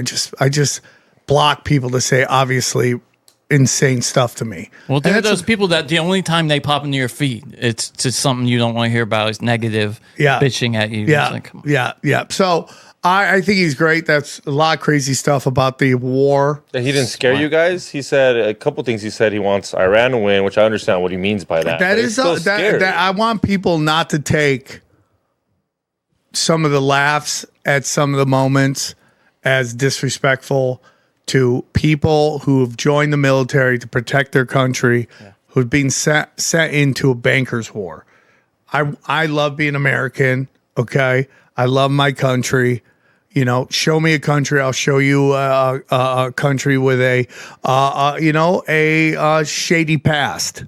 So I know that we're a great country. I love my country, but I also know that in the last 20 years, we've done incredible damage to the rest of the world. And to sit there, so that when he brings up those things that make me laugh, it's the absurdity of the situation. Disbelief. Yeah, it's disbelief. It's not, I'm happy people our Americans are dying. I'm anti-war. I've been anti-war since I was a little kid. I never liked war. I don't think war, and the more war is ever a good idea. And there should only be war when you're defending yourself. Not, glad he changed from Department of Defense to Department of War because that's what it's become. Just attacking people for bankers. Yeah, not sure he did it for that reason. I think he just thought it sounded more badass. But yeah, you're right. It's better. Yeah, and there's a lot of interesting talk. I mean, I didn't think Trump was a part of all that pedo stuff until Whitney Webb started talking to, victims, and they said Trump was right there doing it. But even if he wasn't doing it, I'm with Ryan. He knew about it. Yeah. There's that point where if you kind of know about Also, crazy shit like that. Guess what? Even if he didn't do any of that shit, he's now officially a war criminal and a murderer. So yeah, there you go. Yeah.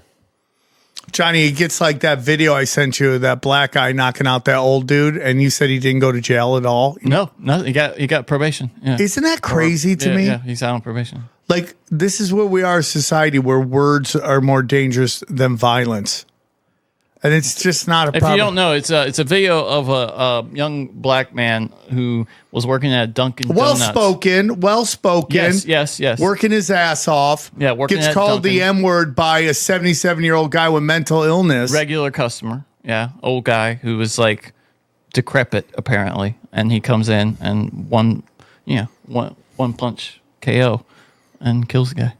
Yeah. He killed him? Yep, guy's I dead. watched the video. I didn't know he killed him because the cops go up and the black guy admits it. He's like, yeah, I told him not to do it. He said it and I dinged him. I didn't know but that's kind of like not the same thing, but I'll go buy groceries and then you'll see people steal and you're like, why the won't I steal if they're not getting in trouble? It's like the demonization where now I'm Not getting in trouble is not getting in trouble is not the best reason not to do something. Yeah, I mean, It's morally not. I know. But you know now what I that mean? guy When I has sit to there and live I'll with pay- that for the rest of his life. And now anything else he does just gets compounded. It may not be jail time, but it will be there. And this is again what I don't want to talk about it that much because it's not nothing that Ryan talked about. But it's like you're telling people that sight unseen, if you hear this word, violence sight unseen, and you're getting them in bad positions legally. And you go, oh, I got off probation. Dude, that guy's life from here, it's going to be impossible to get a job now. Hey, why are you on probation? I punched a guy and he died. Okay, thank you. We don't need you here at Taco Bell. Right? He did say the N-word first, though. You're hired. You're the manager. Yeah. I mean, it's just crazy. Anyways, you go to samtripoli.com. Check out my dates. I'm going to be in Bakersfield tonight. Yuma, Comedy Chaos at the Comedy Store. Batavia, Toronto. Also, all the other dates are there, but the date that's not on there that I want to tell you guys about is May 22nd. I am going to be shooting my special with the Gas Digital people. It's in Austin at the Creek in the Cave. I will let you know about that. And then, of course, the Contender Series you heard about earlier in the day. We're starting a whole league of debaters. It's going to be huge. The people working on this are so brilliant, and it's going to be insane. And then finally, go check out our YouTube channel. YouTube.com Tripoli official.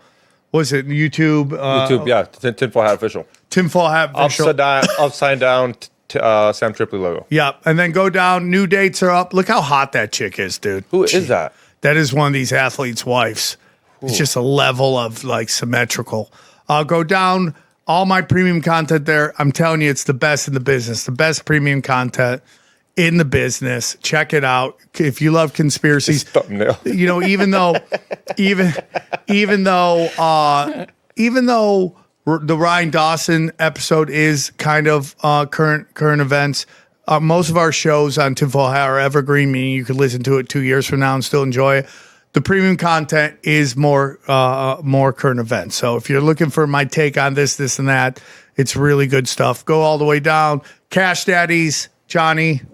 Yeah, Howie, it's been, the economy has been, not doing great over the past couple of weeks, but Howie has found a way to still profit. He knew that oil was going to go up, and he did well on that. He knew that the stock market was about to go down, and he profited on that. The people over there are very happy right now. We're very excited about that. Go back. Keep going. Cast Twins coming out. I'll tell you more when that comes out. Gold and silver. Wise Wolf Gold and Silver. Get into it. The Mineral King with Pat Meltich. Albuquerque Hydrogen Brown Gas. Harley Ray. We love you guys. Candles and Crystals. My favorite, Chemical Free Body. Taking that every day makes me feel like $1 million. Tim James is crushing it. EMF Rocks. Oh, Joel Staley working out. EMF Rocks. Tinfoil hat. If Faraday bags, I pitch in my $1 billion idea. He's thinking about it. Prometheus for decentralized websites. Brain Supreme on or off? On, dude. Asking the good questions. Anything else? Hit that like button, subscribe. Go check out my podcast if you want to go down the cartel rabbit hole. I won't go down that in English. Johnny.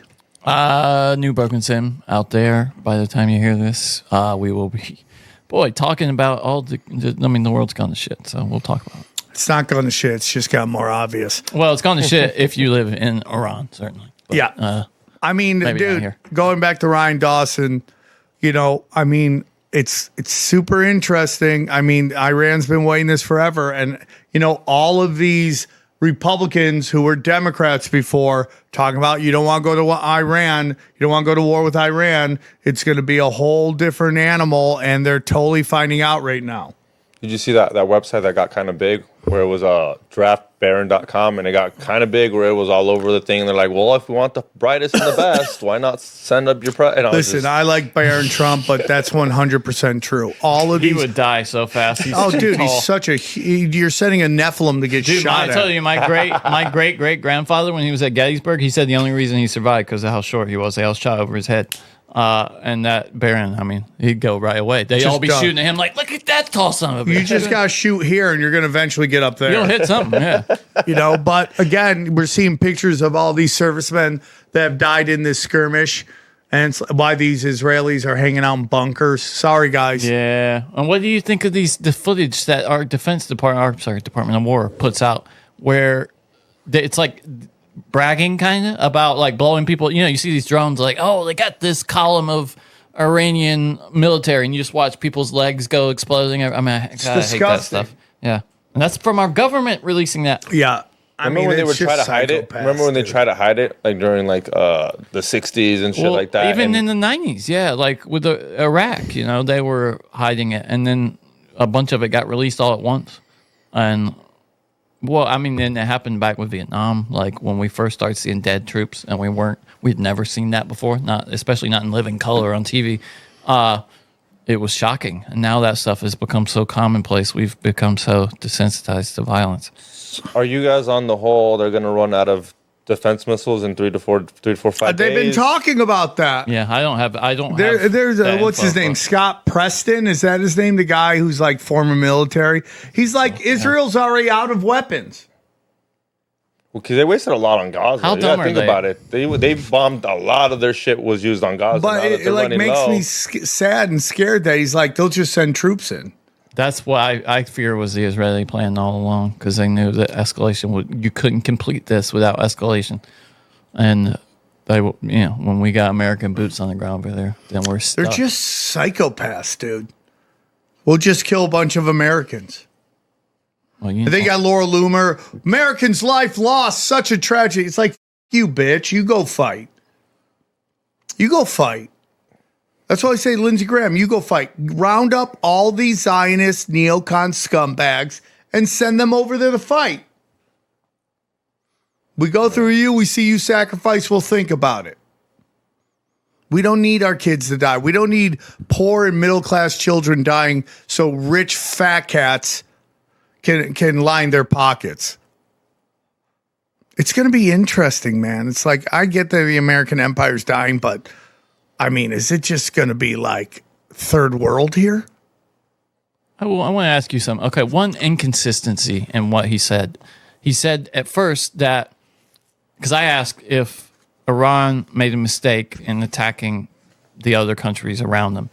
And he said, no, it's only American targets. And then at the end, remember he said that like Saudi and those places have been attacked. Do you remember that? I wonder, what do you think? Do you think they really are attacking the non-U.S. assets in the regions around it? Because Trump came out and said like, hey, Qatar and these other UAE and all these other countries didn't want to participate in this. They were happy with us to do it, but now they are kind of actively interested in fighting Iran. They view Iran as this kind of mad dog in the region, and that needs to be put down. Or they're just getting a call. I'm telling you, man. It's about the centralized bank. They fucking run everything, and they control the money, and they're like, "You're going in on this." I'm telling you, it's like the Civil War. The British were in Canada. France was in Mexico, and they were ready to come in on the side of the South. And then Russia came in and said, "Go yourself." That's why they get into it. You know, the French would have gone in, but the British told them not to. The British didn't want to, I don't think, but the French, Napoleon III wanted to, and he said, "You got to get the British on board, or we won't." And probably because of what you said, but probably because of Russia was not to get. They'd have to be together to offset that. Yeah, and you know, you get into this. It's like, you know, the United States abandoned those countries by pulling out all their defenses out of there. But it's just like, why are we defending all these countries that keep raising the price of gas on us? Well, you know, Tucker had an interesting take on this too. He said that these countries, because Switzerland is no longer neutral, because they kind of took sides with Ukraine, diplomacy is now going through these Middle Eastern countries like Qatar and the Emirates. And I thought that was kind of fascinating that countries that are on opposite sides of international conflicts now view them as more reliable moderators, you know, like intermediates between the countries than Switzerland now and then these other countries. Johnny, what about the fact that Israel just got busted trying to blow up a Saudi Arabian refinery? And they busted them, which is the exact same thing that they did with the USS Liberty. Yeah, false flag. And blame it on Iran. It's like, nice try. I'll let it out. You can nice try, guys. Nice try. Nice try, the devil. All right, guys. Hope you enjoyed the episode. Enjoy these highlights. Or don't. Here's a clip from the latest Broken Sim. Shia LaBeouf, the man you've met and are great friends with. I actually really like Shia. I actually do. I know you think I'm crazy, but the dude... No. Johnny, why do you think I'm so crazy? I mean, I really don't like that about you. Okay. So the first thing, he's living it up in New Orleans, I guess. The first thing we saw was this. It came over from TMZ, and it was him apparently getting kind of stomped out. I'm not going to play the audio, but it's just, and he's just like a madman on the ground, and this guy is just over him, kind of, you know, trying to control him. He's shirtless, and you can tell he's had a long night. This guy is telling him, like, just stay down, man, just chill. You know, he's like a Tasmanian. Of course, the most annoying guys there yelling at him to stay down. Yeah, the guy that looks like me, unfortunately, with the glasses. Yeah, Johnny, your people are annoying. And it's funny, you said Shia was a big guy. He looks really small there. At that time, I was blown away by how much bigger he looked in person. Look at this guy. He's got lipstick on. This guy in the top right dude, up here. You know you're in trouble when the trans are telling you to stay down. And then, okay, so this was him earlier in the day, this next thing here. And he was just... What was the promo code for Quince, Johnny? Broken Sim, I believe. Broken Sim, dude. Now, this was him earlier before things went bad. And you can kind of see him getting in a guy's face here. This guy in the red hat. Here, I'll play it. Shut up. Kind of gives him a little nose to nose, like nose stab, I guess you might say. And you can tell he's just screaming at this guy's face. You don't know what happened now. Like, he could have called him the N-word. It's so crazy because New Orleans is great, dude. And first of all, never start a fight when your arms are in your shirt. Like, go back to that.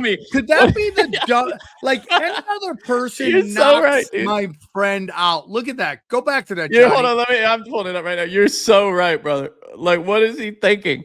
What is he Look at thinking, dude? Your arms are in your shirt. You might as well just pull your hoodie over your head. The other before dude. First of all, you headbutt him, and that guy could have clipped your chin right there. Whoever that guy is, Kevin Blatt. Is that my friend Kevin Blatt right there? Yeah. Anyway, so that was him before. So we kind of see how he got to where he was, and we're just kind of more clips slowly come out of him. Apparently, he just can't hide in New Orleans. Everybody is on the lookout He's from for Shia. Transformers movie. You robots, dude. But I mean, he's kind of like the most popular man. He's like the most interesting man in New Orleans. So then this is, I think, the next night. He's just right back out there having a great time with black chicks. I think this is the chick right here, the black chick that bailed him out. That's why I was going to, I haven't gotten to that yet. I was going to play that video. Sorry, too. Johnny. So who jumped you? Books and cartoons and girls. I don't know what that sounded, but yeah. Anyway, it says right here too. Shia arrested in New Orleans, and this lady, Kamoshka, bonded him out. Of course. Could there be any other name for a black woman in New Orleans than Kamoshka? Do you think that's how Kamoshka? Kim? It's got to be Kamoshka, right? Kamoshka. I don't see the name. Where is it? You can't. Hold on. Let me see what you're looking at. You don't see it in that thing, that post right there. Oh yeah, at the top. Kamoshka. She said she bonded my boy out and got triple that. He must have paid her back in cash, triple what she bonded him for. Ain't no more free Shia free. Can't nobody make me hate Stanley Yolanda. Is that a character or something? I don't know what that is. That from is that Malcolm in the Middle or something? Transformers. Oh. Transformers is very important black culture. Really? They love Transformers, the blacks? I don't know. I'm just rolling with it. I loved the cartoon when I was a kid. That cartoon was great. So then we got even more of him now. This was him, I think, after. Is this right? Oh, no. This is just more of him on the street. There was also a video of him after he got bonded out, just running down the street to get away. I mean, he's not hiding. Do you know what I mean? Like, he's not like one of these famous guys who's trying to hide. He looks wrecked, dude. He looks wrecked. Yes. The people. He looks wrecked, dude. Oh my god. So that he was looks wrecked. He looks. I mean, dude, that looks like Tripoli after a run, dude. That looks like me after a run. And what do you think he's up to? Because there's millions of videos of him. There's one of him, like I said, after he got bonded out, running, just sprinting down the side or jogging down the sidewalk. He's drinking, he's partying, he's boning thick black chicks. I mean, it's a life. Do you think it's because he didn't have a childhood, so he's kind of living a spring break now? Well, Johnny, that gets into supposedly his sister, his half sister, saying they're connected to Epstein and all that dark stuff she brought up. That sucks, man. That sucks for him. Yeah, like him and Justin Bieber should go out and just party their asses off just to talk about their trauma as a kid. And then he went on a guy we like. What's the dude's name who plays the Punisher? You know what I'm talking about. John Bernthal. He went on his podcast and then talked about how he could gladly work at like a home. He wants to work at a Home Depot. I get that, dude. Yeah, he's like, I just want a real job where I don't have to do. He said, I want a job for 2 weeks. He's like, when's Transformers 5 coming out? Yeah. He said, I want a job where the poetry of me doesn't matter as well. You know what I mean? Like where it's not art. Yeah, the art doesn't matter. And I already know it's gonna be him and a bunch of emo Mexicans, and no one will know where anything is. So you have to go find the old white guy there. The only guy who knows where everything in Home Depot is the old white guy. You know who doesn't know it? Yeah. The Mexican with a Cure shirt on. Okay. The Mexican with a Cure shirt on can't tell you where anything at Home Depot is. This comment, Johnny Glazing Tucker. This is one of the most annoying news. Glazing him, Johnny. You look this like phrase, Johnny. This word. You look like when you give you suck it off. You do the harmonica up and down for a little bit. That's what you always take. People are talking about that in the chat where you go woodpecker, woodpecker, woodpecker, harmonica, harmonica, harmonica. I'm glad you were there to demonstrate your woodpecker, BJ woodpecker, technique. woodpecker, harmonica, harmonica. Show us on the mic, Sam. Show us on the mic how you do it. Woodpecker, woodpecker, harmonica, harmonica. No, dude, someone will take that. This phrase right here, though, anytime you praise somebody, now Nephilim Death Squad's here, everybody. Nephilim local celebrities. Oh, are they? I love those. Yeah, they're in it. We're gonna get them on tinfoil hat. glazing. This glazing thing, dude. I'm over it. You know what I mean? Anytime, Johnny, why you glazing, dude? Like we did 5 minutes on why he's probably controlled opposition. We can't say one nice thing about the guy. He got Mike Huckabee. He wrecked Mike Huckabee. Dude, he got Mike Huckabee and Johnny's glazing him. Two things can be right at the same time. I did okay. So God, I talked about this at the end of the last episode. I would love to have Spencer Pratt on tinfoil and you guys to talk. Spencer Pratt went on By the way, Spencer Pratt, brown belt in jiu-jitsu. No shit. He went on Howie Mandel and said some interesting things here. It's not playing yet. I had to restart it because of the way. I know I can because I don't have anything else on my heart to do. What a horrible way I would have to live the rest of my life in just, this is how God wanted my life to go. Just take everything from my family and my friends and my community. Or I could look at it, if God wanted somebody to go after these people, you would burn down Spencer Pratt's house because he was built for this fight. Yeah, me too. Dude, that really got me on board with that dude. I've always been on board with him. He's the guy that's got he basically kicked off the Karen Bass as a giant bitch move. Yeah, she's done, dude. If you'd like to hear the rest of this episode, subscribe to Broken Simulation in your podcasting app or check us out at youtube.com/Sam Tripoli. True.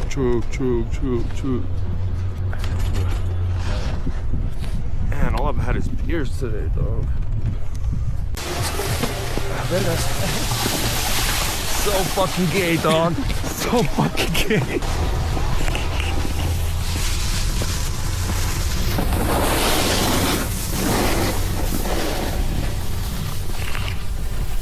We'll get that at the secret menu. Hash hold, baby. We got beers. You want twisted or you want beer?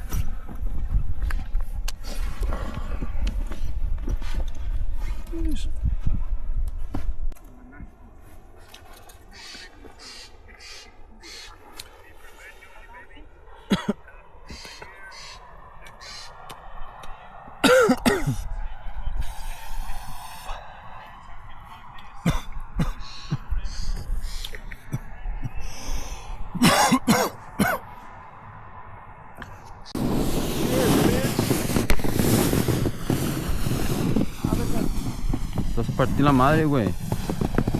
Partir la madre.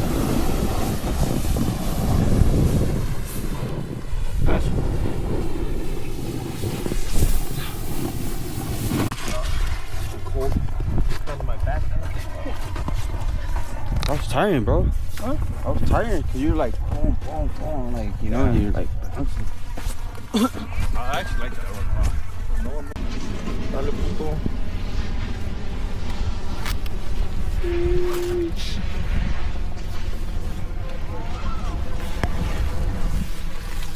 Want some candy?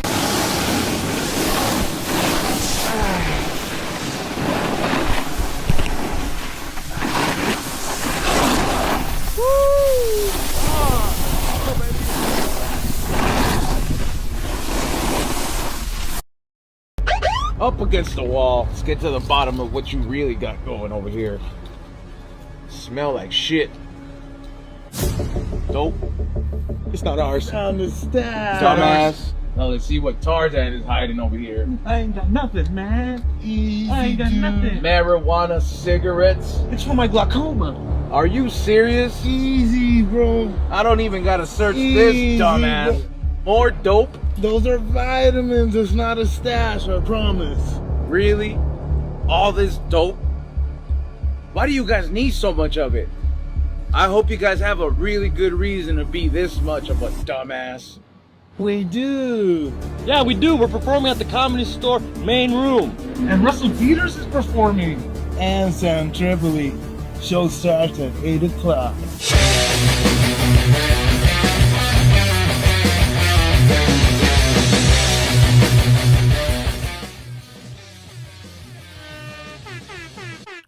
That's right. Don't forget, guys, go get your tickets right now at thecomedystore.com. We got upgraded to the main room. That's right.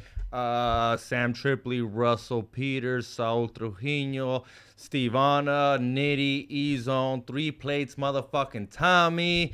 Go get your tickets now. VIP's sold out. The Mitzi booth is gone. Got a couple VIP booths. We're going to chill the fuck out. Tickets are a little bit pricey because every ticket comes with a fucking gift bag. I don't care. It comes with the gift bag. It comes with the hash full. Well, because Sam gives them for 20 bucks. Lineup. Yeah, exactly. For the lineup. Go get your tickets now. Brought to you by Chiclets and Haydar on your radar. And, oh, yeah, Bakersfield. Bakersfield next weekend. Go get your tickets now if you're on the Patriot. Not next weekend. Is it? Yeah, March 6th. I'm supposed to do fucking... That's next. Oh, shit. Yeah, let's go. Oh, my God. I'm a little nervous. Yeah, shut up. I'm supposed to have new jokes, too. Holy. Yeah. I was thinking it was like a month away.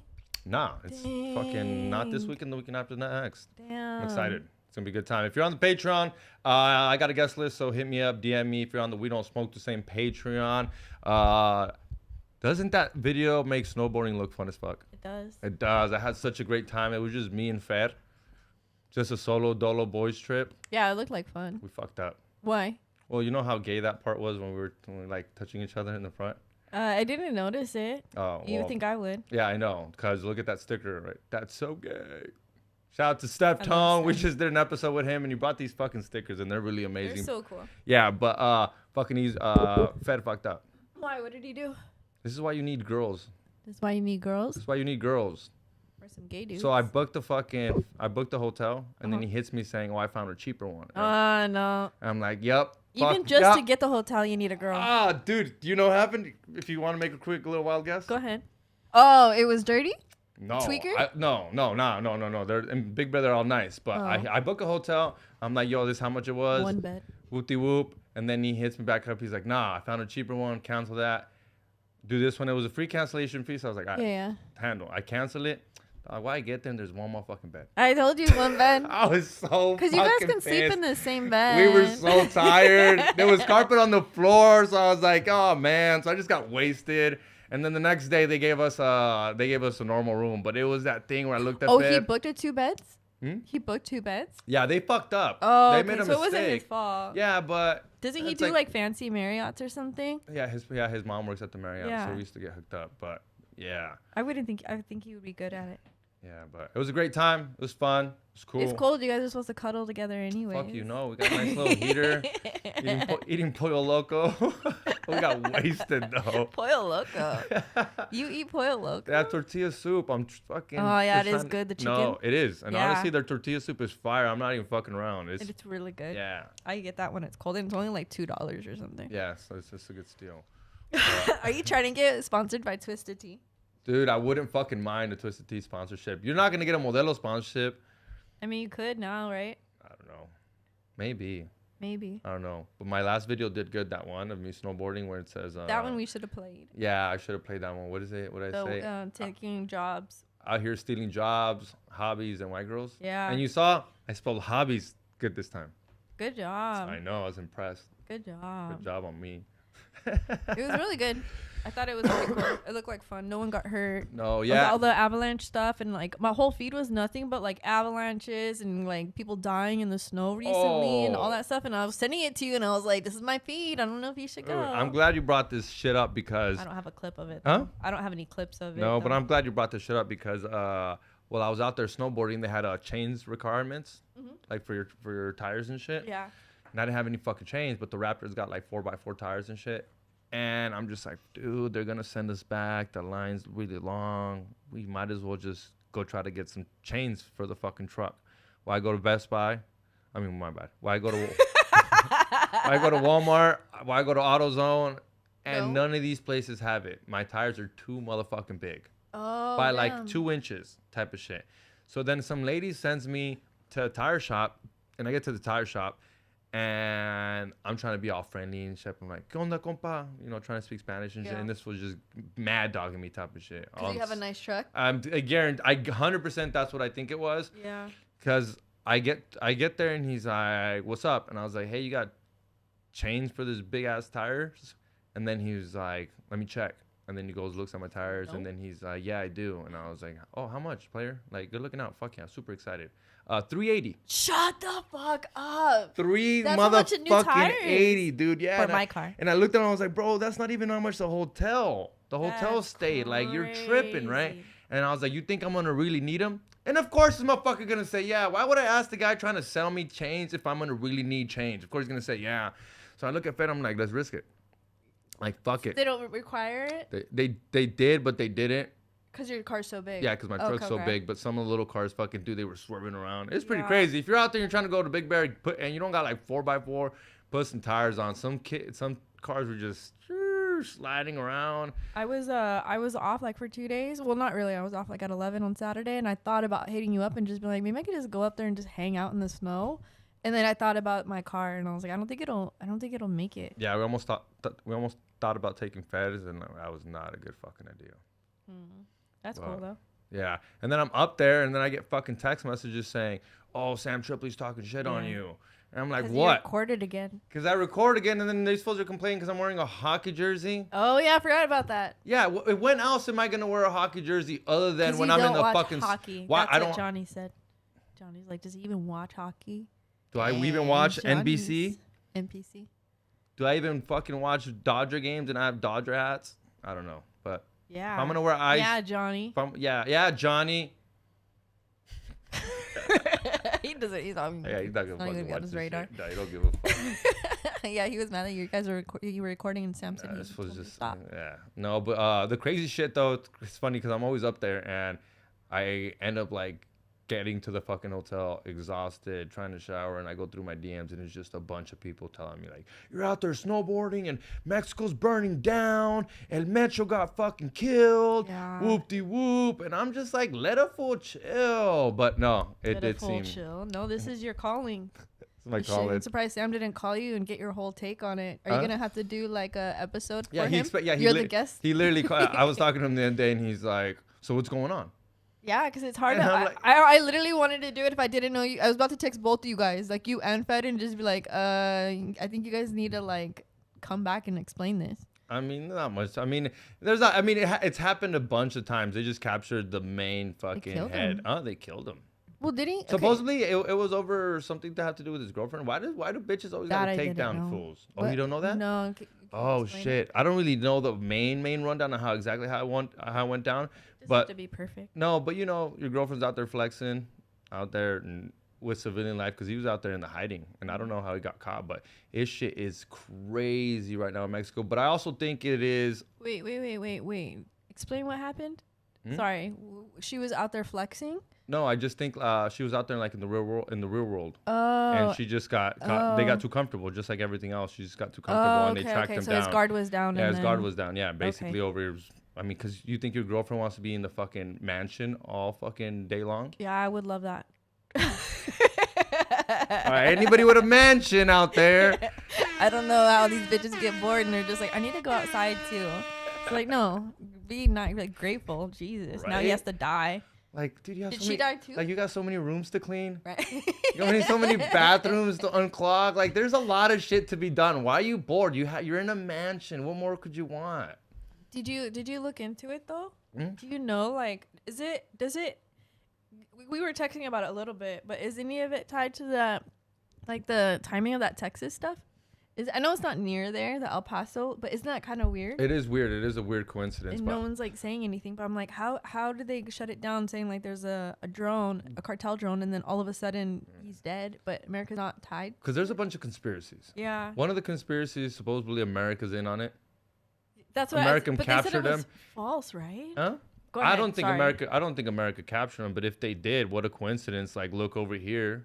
Stop looking at the fucking Epstein files, and we captured a main drug lord over here in Mexico. It's like they wait for these moments. It's like Sam says, like they always wait for these moments to like, oh, when we fuck up, we'll just look over here type of shit. So, I mean, that could be a 100% a possibility. What's a mini mansion? A mini mansion? This fool said he has a Chili come through. I got a mini mansion. It's a 2-story house. Are you good with staying in a house? No, I just go to How my big of a sister's. mansion does this have to be, Chili? It has to have 5 rooms and 3 bathrooms. 5 rooms, 3 bathrooms. Right? That's a really big house. That's a really big house. That's an IE house. Anybody living in the IE? My sister. I'm literally. Anybody living in the IE? I guess. Well, dude. I live in a studio apartment here. How about a 1-bedroom? Anyway, sorry, I didn't mean. You have a garage? A garage, please. Please, she doesn't want to fucking park her car outside. But he died. So didn't they say something like? I just watched like a bunch of like little videos on it, but didn't they say that he faked his death before or something, and then he's been captured before. He honestly is a, I'm not gonna say a badass, but he's a motherfucker. That's what I saw. That he's like crazy. He's a motherfucker. And he's like low key about it. Yeah, he's a motherfucker, and like everyone else, just like he's those type of guys that are like, you don't really get a lot of pictures of him. Yeah. Like once you're that big, you kind of just hide the fuck out, and he has a whole like. The whole Jalisco territory is basically his. The Chapo Guzman, like once the Chapo kind of fell down, he took over. Like play that video that I pulled up of him talking, the way he talks to cops. Oh yeah, so bro, he literally talks to cops like this on the daily. He literally ran that city. So I don't understand who or how they caught him. I mean, I obviously understand how they caught him. They fucking murdered him. They murdered him. They killed him. But what I'm trying to say is I don't understand why they would if it looks like all the cops were bought. Yeah. Like if you watch this video, he literally calling that fool a pussy. Yeah. Delta 1. Hey, ¿quién habla? Mira bien, hijo de tu puta madre. Soy Mencho, güey. Relaja tu puta gente a la verga. Soy Mencho, güey. Relaja tus putas partidas. Si no, te voy a partir tu madre 10 todos tu bola de perros. Te tengo identificado 30 güeyes. Hasta tus putos perros te van a matar si no te relajas, güey. ¿Cómo ves? Ya está, señor, ahorita los dos. Oh, no cuelgues, hijo de la verga. Te tengo ubicado en Chacala, güey. No le estoy colgando, le estoy diciendo ahorita los dos. Póngase de las pilas, güey. ¿Qué le puedes hacer amigo, cabrón? ¿Uno no se mete con ustedes para que se pasen de verga? No, señor, ahorita yo se las doy. Pongan, mire, revíremeles a todos los hijos de su puta madre, porque todos acá en el son buenos de puercos. ¿Qué es lo que me están diciendo? ¿Se me ponen al tiro o tú eres el primero que vas a marchar por ellos, León? Deep, homeboy. Aaron, open your mind.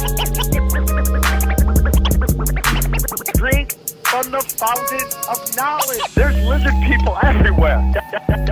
That's some interdimensional shit. Wake up, Aaron. This is only the beginning. Dude, you just blew my mind. Tinfoil hat, tinfoil hat, tinfoil hat.